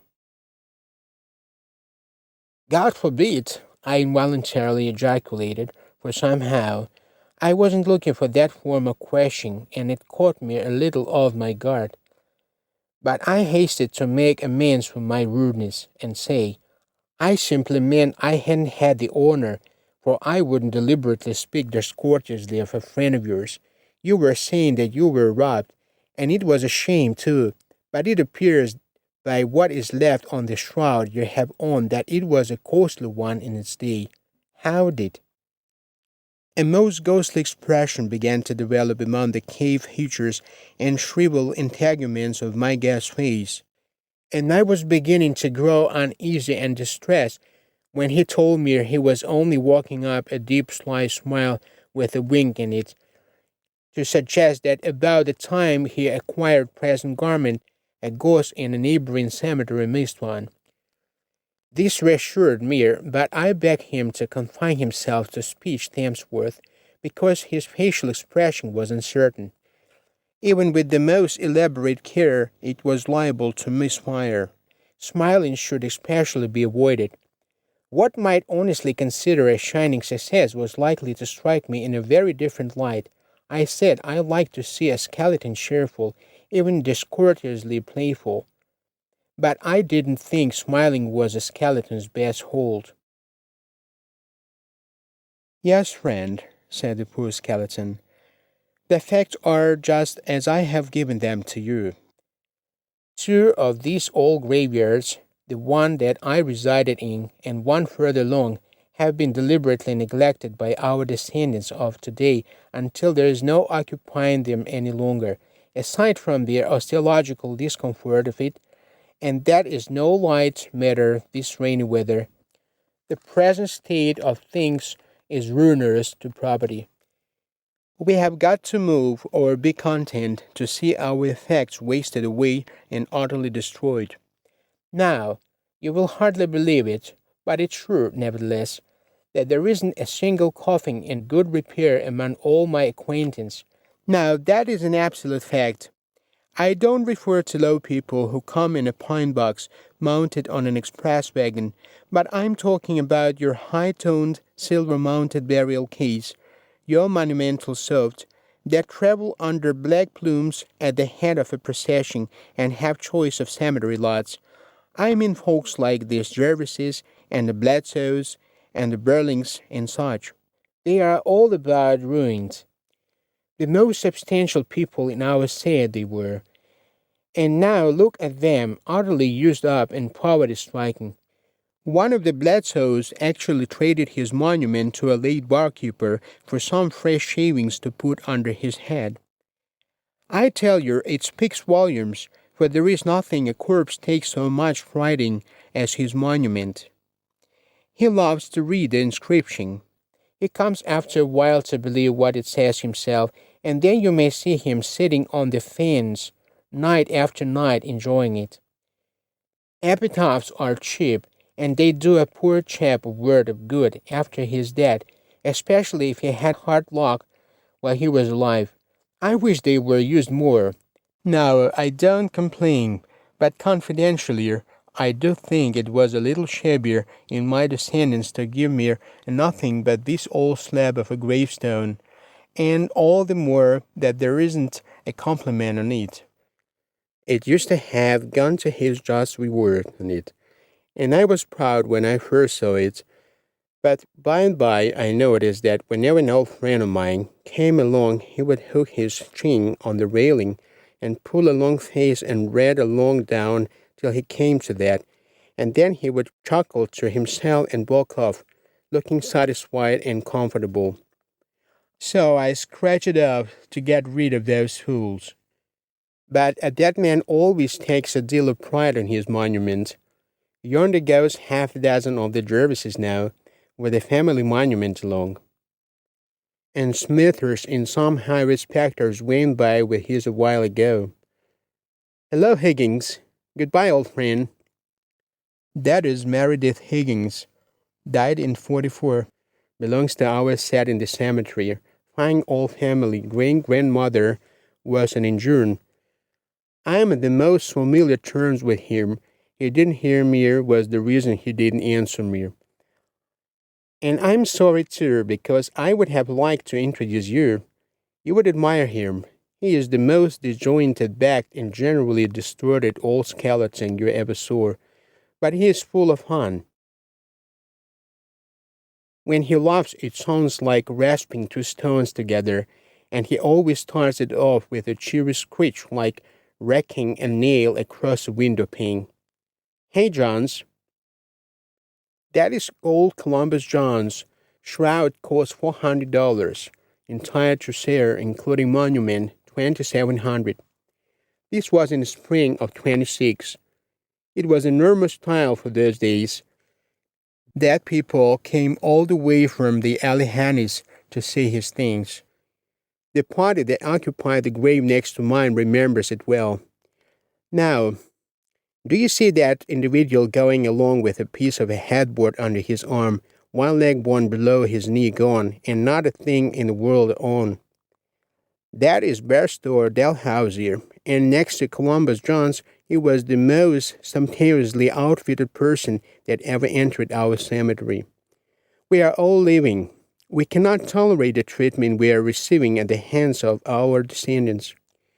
They open new cemeteries, but they leave us to ignominy. They mend the streets, but they never mend the thing that is about us or belongs to us. Look at that coffin of mine. Yet I tell you, in each day it was a piece of furniture that would have attracted attention in any drawing room in this city. You may have it if you want it. I can't afford to repair it. Put a new bottom in her, and part of a new top, and a bit of fresh lining along the left side, and you will find her about as comfortable as any receptacle of her species you ever tried. No thanks, no, don't mention it. You have been civil to me, and I would give you all the property I have got before I would seem ungrateful. Now, this winning shift is a kind of a sweet thing in its way, if you would like to. No? Well, just as you say, but I wish to be fair and liberal. There is nothing mean about me. Goodbye, friend. I must be going. I may have a good way to go tonight. Don't know. I only know one thing for certain, and that is that I am on the immigrant trail now, and I will never sleep in that crazy old cemetery again. I will travel till I find respectable gutters, if I have to hoof it to New Jersey. All the boys are going. It was decided in public conclave last night to immigrate, and by the time the sun rises, there won't be a bone in our old habitations. Such cemeteries may suit my surviving friends, but they don't suit the remains that have the honor to make these remarks. My opinion is the general opinion. If you doubt it, go and see how the departing ghosts upset things before they started. They are almost riotous in their demonstrations of distaste. Hello, here are some of the Bledsoes, and if you will give me a lift with this tombstone, I guess I will join company and jog along with them. Mighty respectable old family, the Bledsoes, and used to always come out in 6-horse hearses and all that sort of thing 50 years ago when I walked this street in daylight. Goodbye, friend. And with his gravestone on his shoulder, he joined the grisly procession, dragging his damaged coffin after him, for notwithstanding he pressed it upon me so earnestly. I utterly refused his hospitality. I suppose that for as much as 2 hours these sad outcasts went clacking by, laden with their dismal effects, and all the time I sat pitying them. 1 or 2 of the youngest and least dilapidated among them inquired about midnight train on the railways, but the rest seemed unacquainted with that mode of travel, and merely asked about common public roads to various towns and cities, some of which are not on the map now, and vanished from it and from the earth as much as 30 years ago, and some few of them never had existed anywhere but on maps, and private ones on real estate agencies at that. And they asked about the condition of the cemeteries in these towns and cities, and about the reputation the citizens bore as to reverence for the dead. This whole matter interested me deeply, and likewise compelled my sympathy for these homeless ones. And it all seeming real, and I not knowing it was a dream, I mentioned to one shrouded wanderer an idea that had entered my head, to publish an account of this curious and very sorrowful exodus, but said also that I couldn't describe it truthfully, and just as it occurred, without seeming to trifle with a grave subject and exhibit to irreverence for the dead that would shock and distress their surviving friends. But this bland and stately remnant of a former citizen leaned from far over my gate and whispered in my ear and said, "Don't let that disturb you." The community that can stand such graveyards as those we are immigrating from can stand anything about it can say about the neglected and forsaken dead that lie in them. At that very moment a cock crowed, and the weird procession vanished and left not a shred of bone behind. I awoke and found myself lying with my head out of the bed and sagging downward considerably, a position favorable to dreaming dreams with morals in them, maybe, but not poetry. Note: the reader is assured that if the cemeteries in his town are kept in good order, this dream is not leveled at his town at all, but is leveled particularly and venomously at the next town.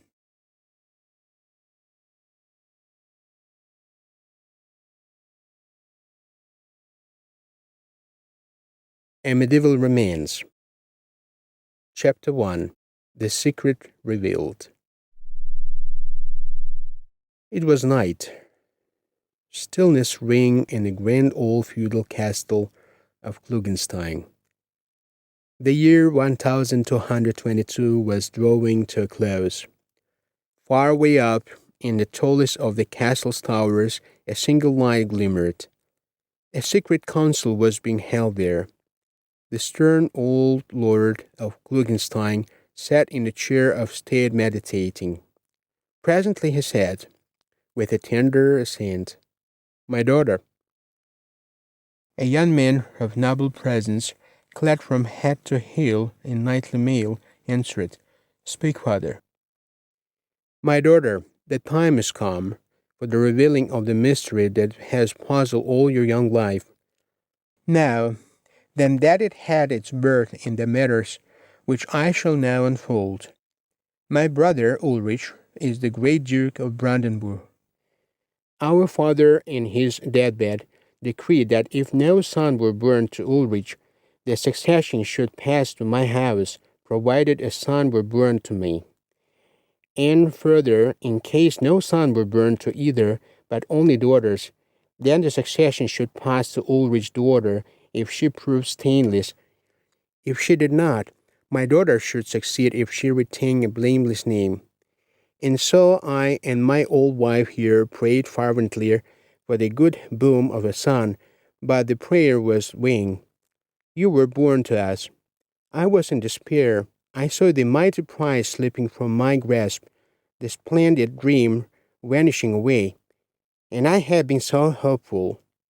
5 years had Ulrich lived in wedlock, and yet his wife had borne no heir of either sex. But hold, I said, all is not lost. A saving scheme had shot athwart my brain. You were born at midnight. Only the leech, the nurse, and 6 waiting women knew your sex. I hanged them, every one before an hour's pad. Next morning, all the barony went mad with rejoicing over the proclamation that a son was born to Klugenstein, an heir to mighty Brandenburg. And well, the secret has been kept. Your mother's own sister nursed your infancy, and from that time forward we feared nothing. When you were 10 years old, a daughter was born to Ulrich. We grieved, but hoped for good results from measles, or physicians, or other natural enemies of infancy, but were always disappointed. She lived, she throve, heaven smiling upon her. But it's nothing. We are safe. For, have we not a son? And is not our son the future duke? Our well-beloved Conrad, is it not so? For women of 28 years as you are, my child, none other name than that hath ever fallen to you. Now it has come to pass that age has laid its hand upon my brother, and he waxes feeble. The cares of state do tax him sore. Therefore he wills that you shall come to him, and be already duke in act, though not yet in name. Your servitors are ready, your journey forth tonight. Now listen well. Remember every word I say. There is a law, as old as Germany, that if any woman sit for a single instant in the great ducal chair before she had been absolutely crowned in presence of the people, she shall die. So heed my words. Pretend humility. Pronounce your judgment from the premier chair which stands at the foot of the throne. Do this until you are crowned and safe. It's not likely that your sex will ever be discovered, but still it is the part of wisdom to make all things as safe as may be in this treacherous earthly life. Oh, my father, is it for this my life has been a lie? What it that I might cheat my unoffending cousin of her rights? Spare me, father, spare your child. What hussy! Is this my reward for the august fortune my brain has wrought for thee? By the bones of my father, this pulling sentiment of thine but ill accords with my humor. Betake thee to the Duke instantly, and beware how thou meddlest with my purpose. Let this suffice of the conversation. It's enough for us to know that the prayers, the entreaties, and the tears of the gentle-natured girl availed nothing. Neither they nor anything could move the stout old lord of Klugenstein, and so at last, with a heavy heart, the daughter saw the castle gates close behind her, and found herself riding away in the darkness, surrounded by a knightly array of aimed vessels and a brave following of servants. The old baron sat silent for many minutes after his daughter's departure, and then he turned to his sad wife and said, Dame, our matters seem speeding fairly, It's full 3 months since I sent the shrewd and handsome Count Datzing on his devilish mission to my brother's daughter Constance. If he fail, we are not wholly safe, but if he do succeed, no power can bar our girl from being duchess. Though ill fortune should decree she never should be duke. My heart is full of buddings, yet all may still be well. Hush, women, leave the owls to croak. Too bad with here, and dream of Brandenburg and grandeur. Chapter 2. Festivity and Tears. 6 days after the occurrences related in the above chapter, the brilliant capital of the Duchy of Brandenburg was resplendent with military pageantry and noisy with the rejoicing of loyal multitudes, for Conrad, the young heir to the crown, was come. The old duke's heart was full of happiness, for Conrad's handsome person and graceful bearing had won his love at once. The great halls of the palace were thronged with nobles, who welcomed Conrad bravely, and so bright and happy did all things seem, that he felt his fears and sorrows passing away and giving place to a comforting contentment. But in a remote apartment of the palace, a scene of different nature was transpiring. By a window stood their duke's only child, the Lady Constance. Her eyes were red and swollen, and full of tears. She was alone.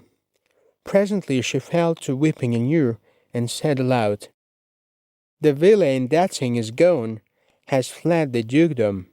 I couldn't believe it at first, but alas, it's too true.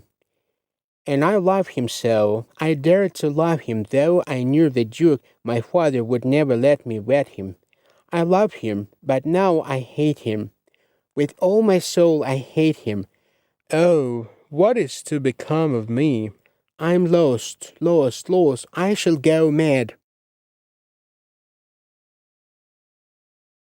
Chapter 3. The plot thickens. A few months drifted by. All men published the praises of the young Conrad's government, and extolled the wisdom of his judgments, the mercifulness of his sentences, and the modesty with which he bore himself in his great office. The old duke soon gave everything into his hands, and sat apart and listened with proud satisfaction, while his heir delivered the decrees of the crown from the seat of the premier. It seemed plain that one so loved and praised and honored of all men as Conrad could not be otherwise than happy. But strangely enough, he wasn't. For he saw with dismay that the Princess Constance had begun to love him. The love of the rest of the world was happy fortune for him, but this was frightened with danger. And he saw moreover that the delighted duke had discovered his daughter's passion likewise, and was already dreaming of a marriage. Every day somewhat of the deep sadness that had been in the prince's face faded away. Every day hope and animation beamed brightened from her eye, and by even vagrant smiles visited the face that had been so troubled.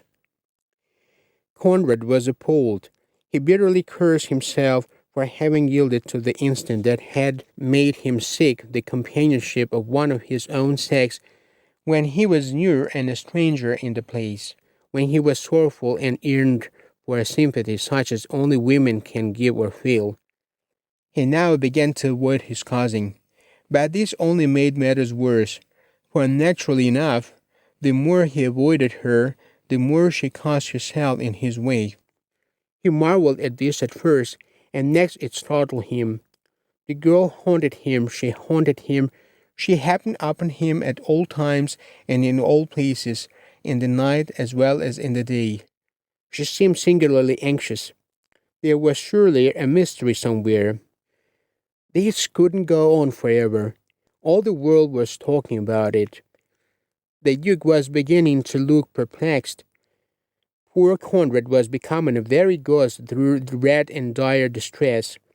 One day, as he was emerging from a private anteroom attached to the picture gallery, Constance confronted him, and seizing both his hands in hers, exclaimed, "Oh, why do you avoid me?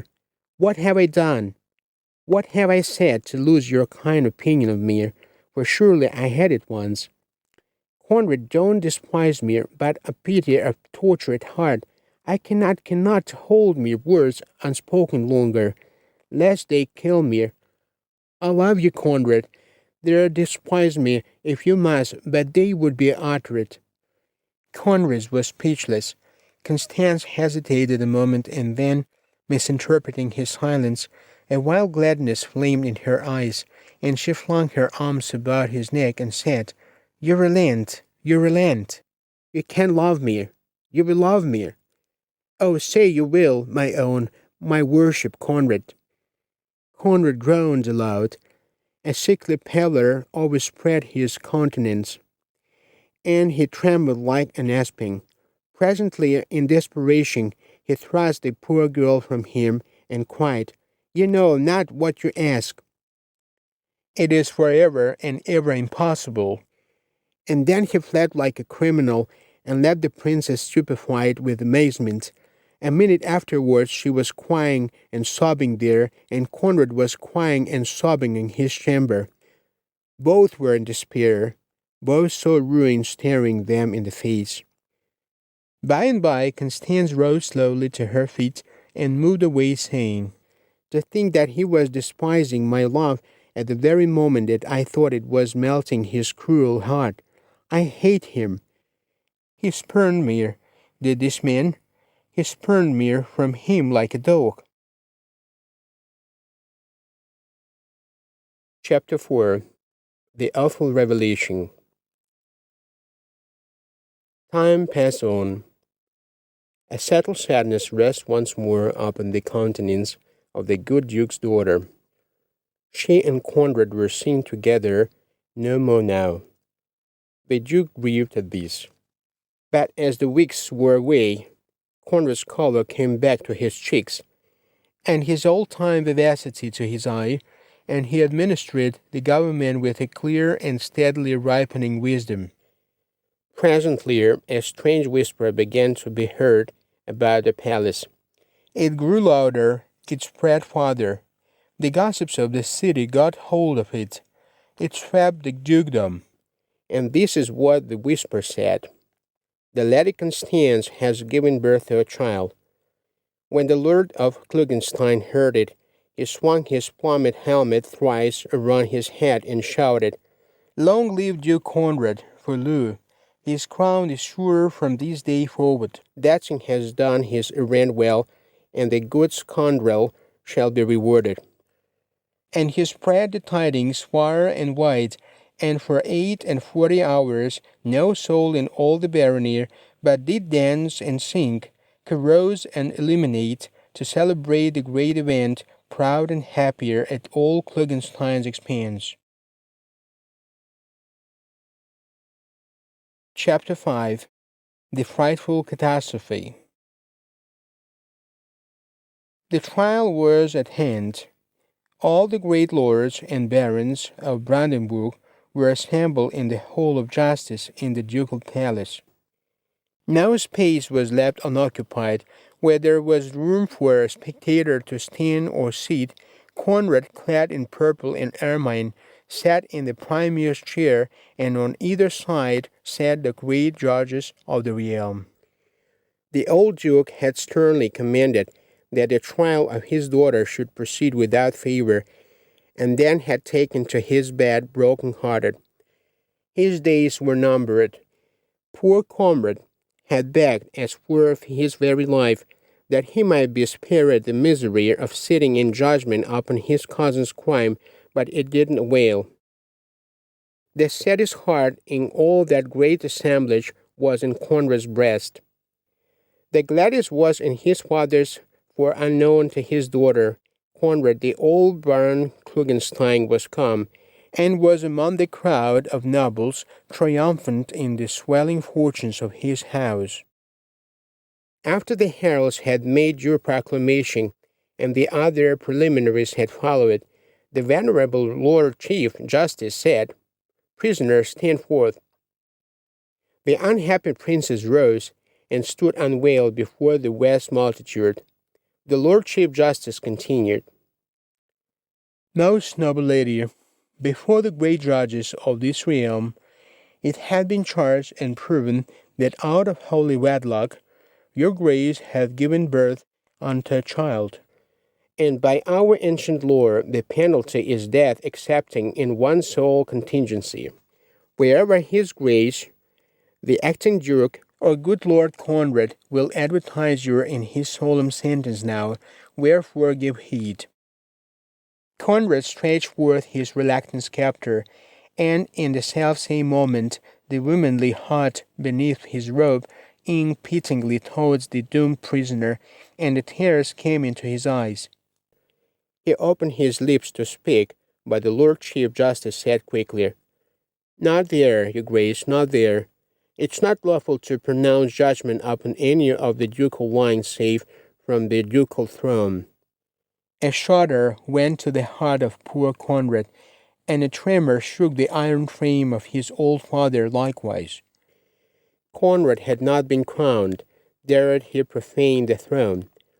He hesitated and turned pale with fear, but it must be done. Wondering eyes were already upon him. They would be suspicious eyes if he hesitated longer. He ascended the throne. Presently he stretched forth the scepter again and said, Prisoner, in the name of our sovereign Lord Ulrich, Duke of Brandenburg, I proceed to the solemn duty that hath devolved upon me. Give heed to my words. By the ancient law of the land, except you produce the partner of your guilt and deliver him up to the executioner, you must surely die. Embrace this opportunity. Save yourself while yet you may. Name the father of your child. A solemn hush fell upon the great court, a silence so profound that men could hear their own hearts beat. Then the priestess slowly turned, with eyes gleaming with hate, and pointing her finger straight at Conrad, said, Thou art the man. An appalling conviction of his helpless, hopeless peril struck a chill to Conrad's heart, like the chill of death itself. What power on earth could save him? To disprove the charge, he must reveal that he was a woman, and for an uncrowned woman to sit on the ducal chair was death. At one and the same moment, he and his grim old father swooned and fell to the ground. The remainder of this thrilling and eventful story will not be found in this or any other publication, either now or at any future time. The truth is, I've got my hearer or hearing into such a particular close place that I don't see how I am ever going to get him or her out of it again, and therefore I will wash my hands of the whole business and leave that person to get out the best way that offers, or else stay there.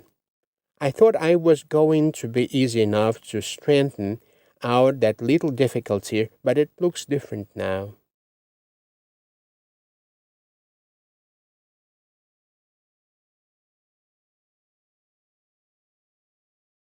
Science versus Locke. At that time, in Kentucky, said the Honorable Mr. K., the law was very strict against what is termed games of chance. About a dozen of the boys were detected playing 7-Up or Old Sledge for money, and the grand jury found a true bill against them. Jim Sturgis was retained to defend them when the case came up, of course. The more he studied the matter and looked into the evidence, the plainer it was that he must lose a case at last. There was no getting around that painful fact. Those boys had certainly been betting money on a game of chance. Even public sympathy rose in behalf of Sturgis.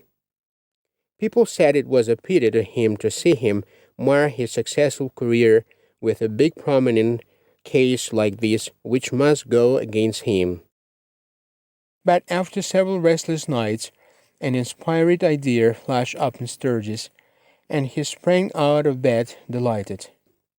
He thought he saw his way through. The next day, he whispered around a little among his clients and a few friends, and then when the case came up in court, he acknowledged that 7-Up and the betting, and as his sole defense, had their astounding effrontery to put in the plea that all sledge wasn't a game of chance. There was the broadest sort of a smile all over the faces of that sophisticated audience. The judge smiled with the rest, but Sturgis maintained a countenance whose earnestness was even severe. The opposite counsel tried to ridicule him out of his position and didn't succeed. The judge jested in a ponderous judicial way about the thing, but did not move him.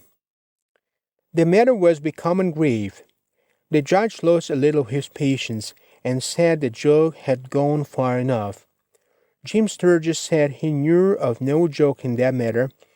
His clients could not be punished for indulging in what some people choose to consider a game of chance until it was proven that it was a game of chance. Judge and counsel said that would be an easy matter, and forthwith called Dickens, Job, Peters, Burke, and Johnson, and Dominis, Word, and Maggles to testify, and they unanimously and with strong feeling put down the legal quibble of Sturgis by pronouncing that all sledge was a game of chance. "What do you call it now?" said the judge. "I call it a game of science," retorted Sturgis, "and I'll prove it too." They saw his little game. He brought in a cloud of witnesses and produced an overwhelming mass of testimony to show that all sledge wasn't a game of chance but a game of science. Instead of being the simplest case in the world, it had somehow turned out to be an exclusively naughty one. The judge scratched his head over it a while and said there was no way of coming to a determination, because just as many men could be brought into court who would testify on one side as could be found to testify on the other. But he said he was willing to do the fair thing by all parties and would act upon any suggestion.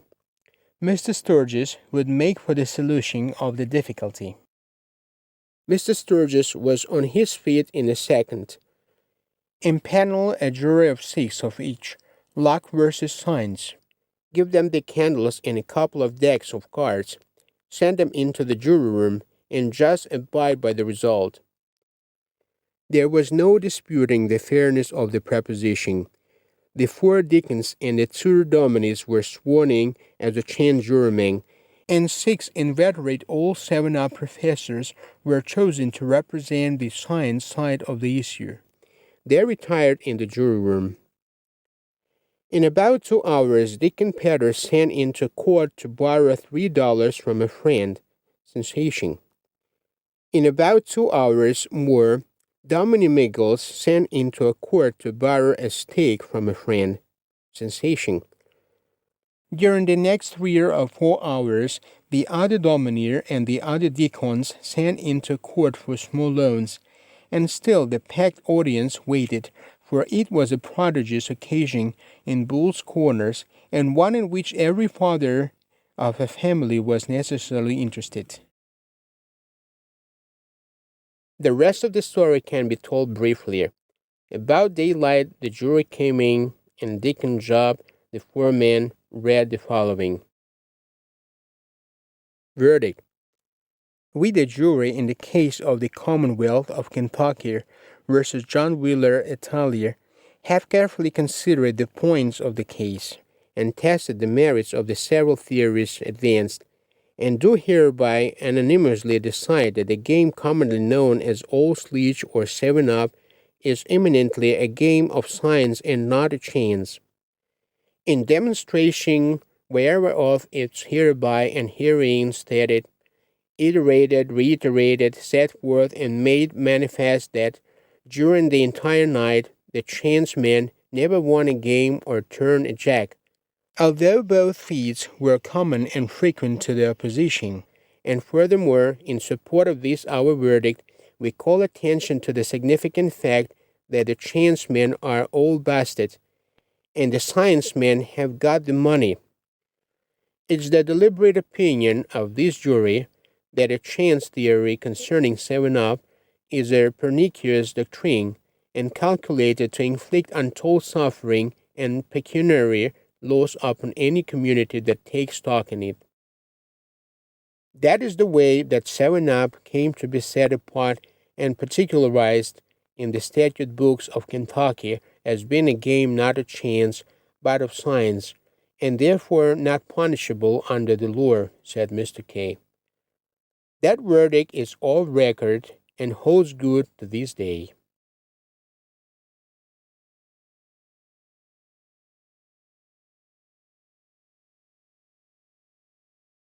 The man who put up at Gadsby's. When my old friend Riley and I were newspaper correspondents in Washington in the winter of '67, we were coming down Pennsylvania Avenue one night near midnight in a driving storm of snow, when the flash of a street lamp fell upon a man who was eagerly tearing along in the opposite direction. This man instantly stopped and exclaimed, "This is lucky. You are Mr. Riley, aren't you?" Riley was the most self-possessed and solemnly deliberate person in the Republic. He stopped, looked his man over from his head to foot, and finally said, "I am Mr. Riley. Did you happen to be looking for me?" "That's just what I was doing," said the man, joyously. "And it's the biggest luck in the world that I found you. My name is Likens. I am one of the teachers of the high school, San Francisco. As soon as I heard the San Francisco postmastership was vacant, I made up my mind to get it, and here I am." "Yes," said Riley slowly, "as you have remarked, Mr. Likens, here you are. And have you got it?" "Well, not exactly got it, but the next thing to it. I brought a petition signed by the superintendent of public instruction and all the teachers, and by more than 200 other people. Now I want you, if you will be so good, to go around with me to the Pacific delegation, for I want to rush this thing through and get along home." "If the matter is so pressing, you will prefer that we visit that delegation tonight," said Riley in a voice which had nothing mocking in it to an unaccustomed ear. "Oh, tonight, by all means. I haven't got any time to fool around. I want their promise before I go to bed. I ain't the talking kind. I am the doing kind." "Yes, you've come to the right place for that. When did you arrive?" "Just an hour ago." "When are you intending to leave?"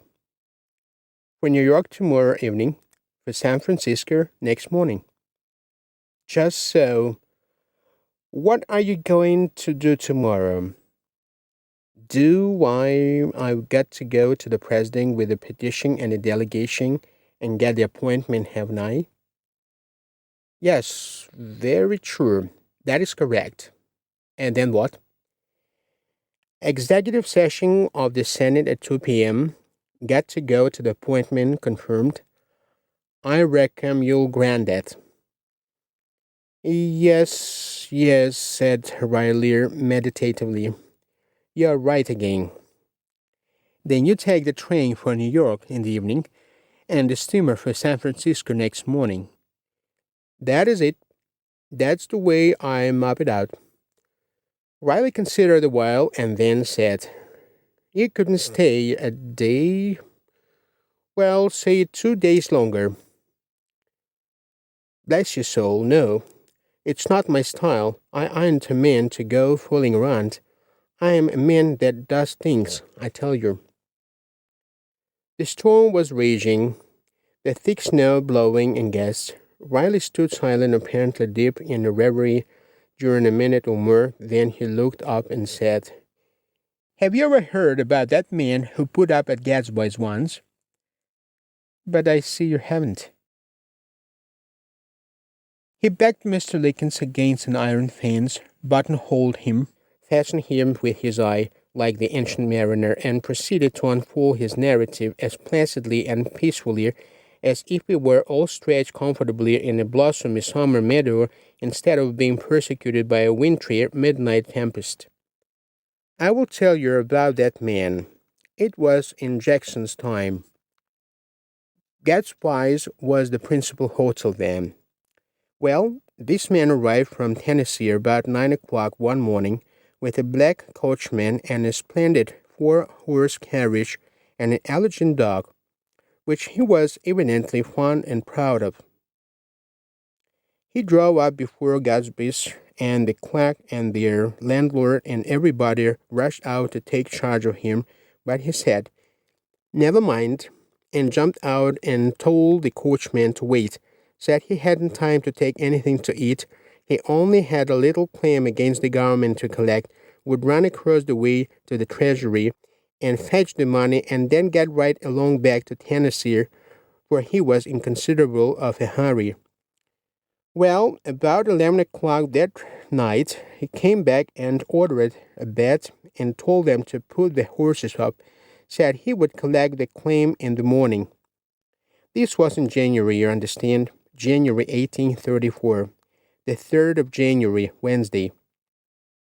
Well, on the 5th of February, he sold the fine carriage and bought a cheap second-hand one, said it would answer just as well to take the money home in, and he didn't care for style.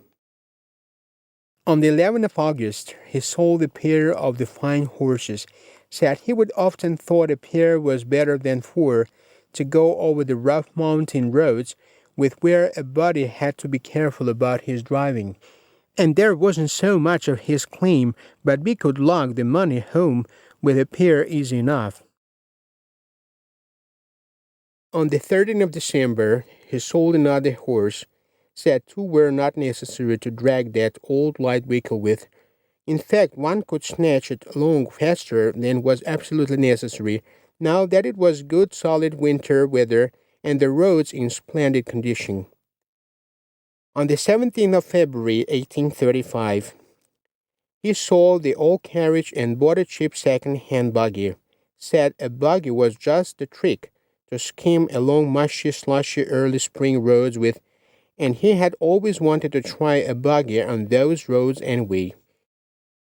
On the 1st of August, he sold the buggy and bought the remains of an old sulky, said he just wanted to see those green Tennessee stare and gawk when they saw him come riping along in a sulky, didn't believe they had ever heard of a sulky in their lives. Well, on the 29th of August, he sold his colored coachman, said he didn't need a coachman for a sulky, wouldn't be room enough for 2 in it anyway. And besides, it wasn't every day that Providence sent a man a fool who was willing to pay $900 for such a third-rate Negro as that, being wanting to get rid of the creature for years, but didn't like to throw him away. 18 months later, that is to say on the 15th of February 1837, he sold the sulky and bought a saddle, said riding was what the doctor had always recommended him to take, and doubted if he wanted to risk his neck going over those mountains roads on wheels in the dead of winter, not if he knew himself.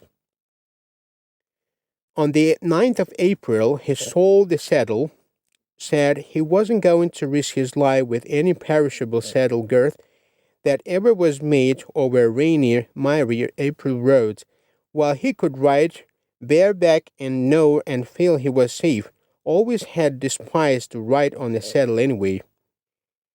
On the 24th of April, he sold his horse, said, "I'm just 57 today, hale and hearty.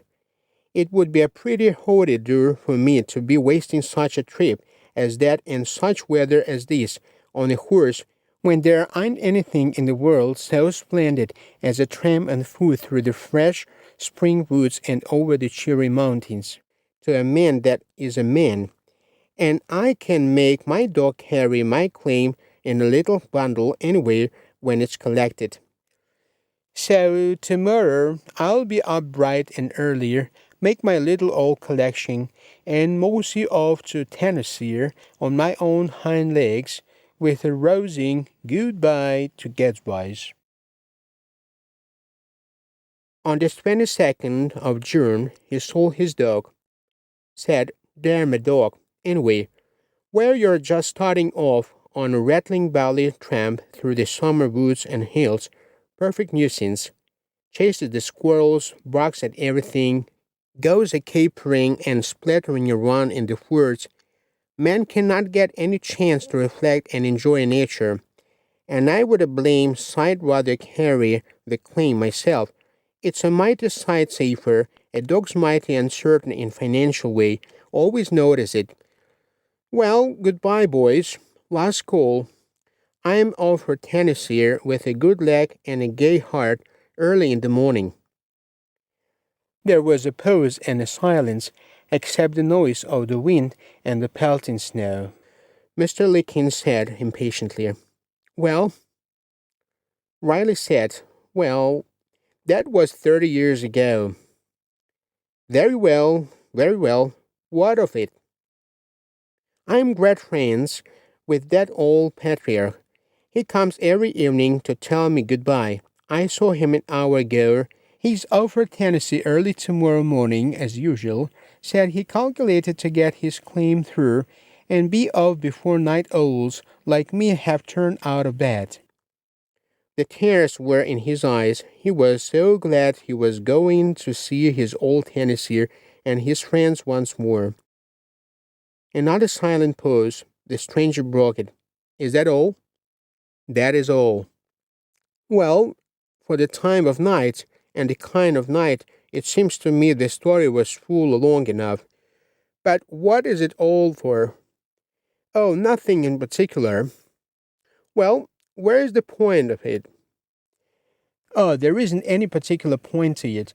Only if you are not in too much of a hurry to rush off to San Francisco with that post office appointment, Mr. Likins, I would advise you to put up at Gadsby's for a spell and take it easy. Goodbye. God bless you." So saying, Riley blandly turned on his heel and left the astonished schoolteacher standing there, a musing and motionless snow image shining in the broad glow of the street lamp. He never got to that post office. From A Tramp Abroad, 1880.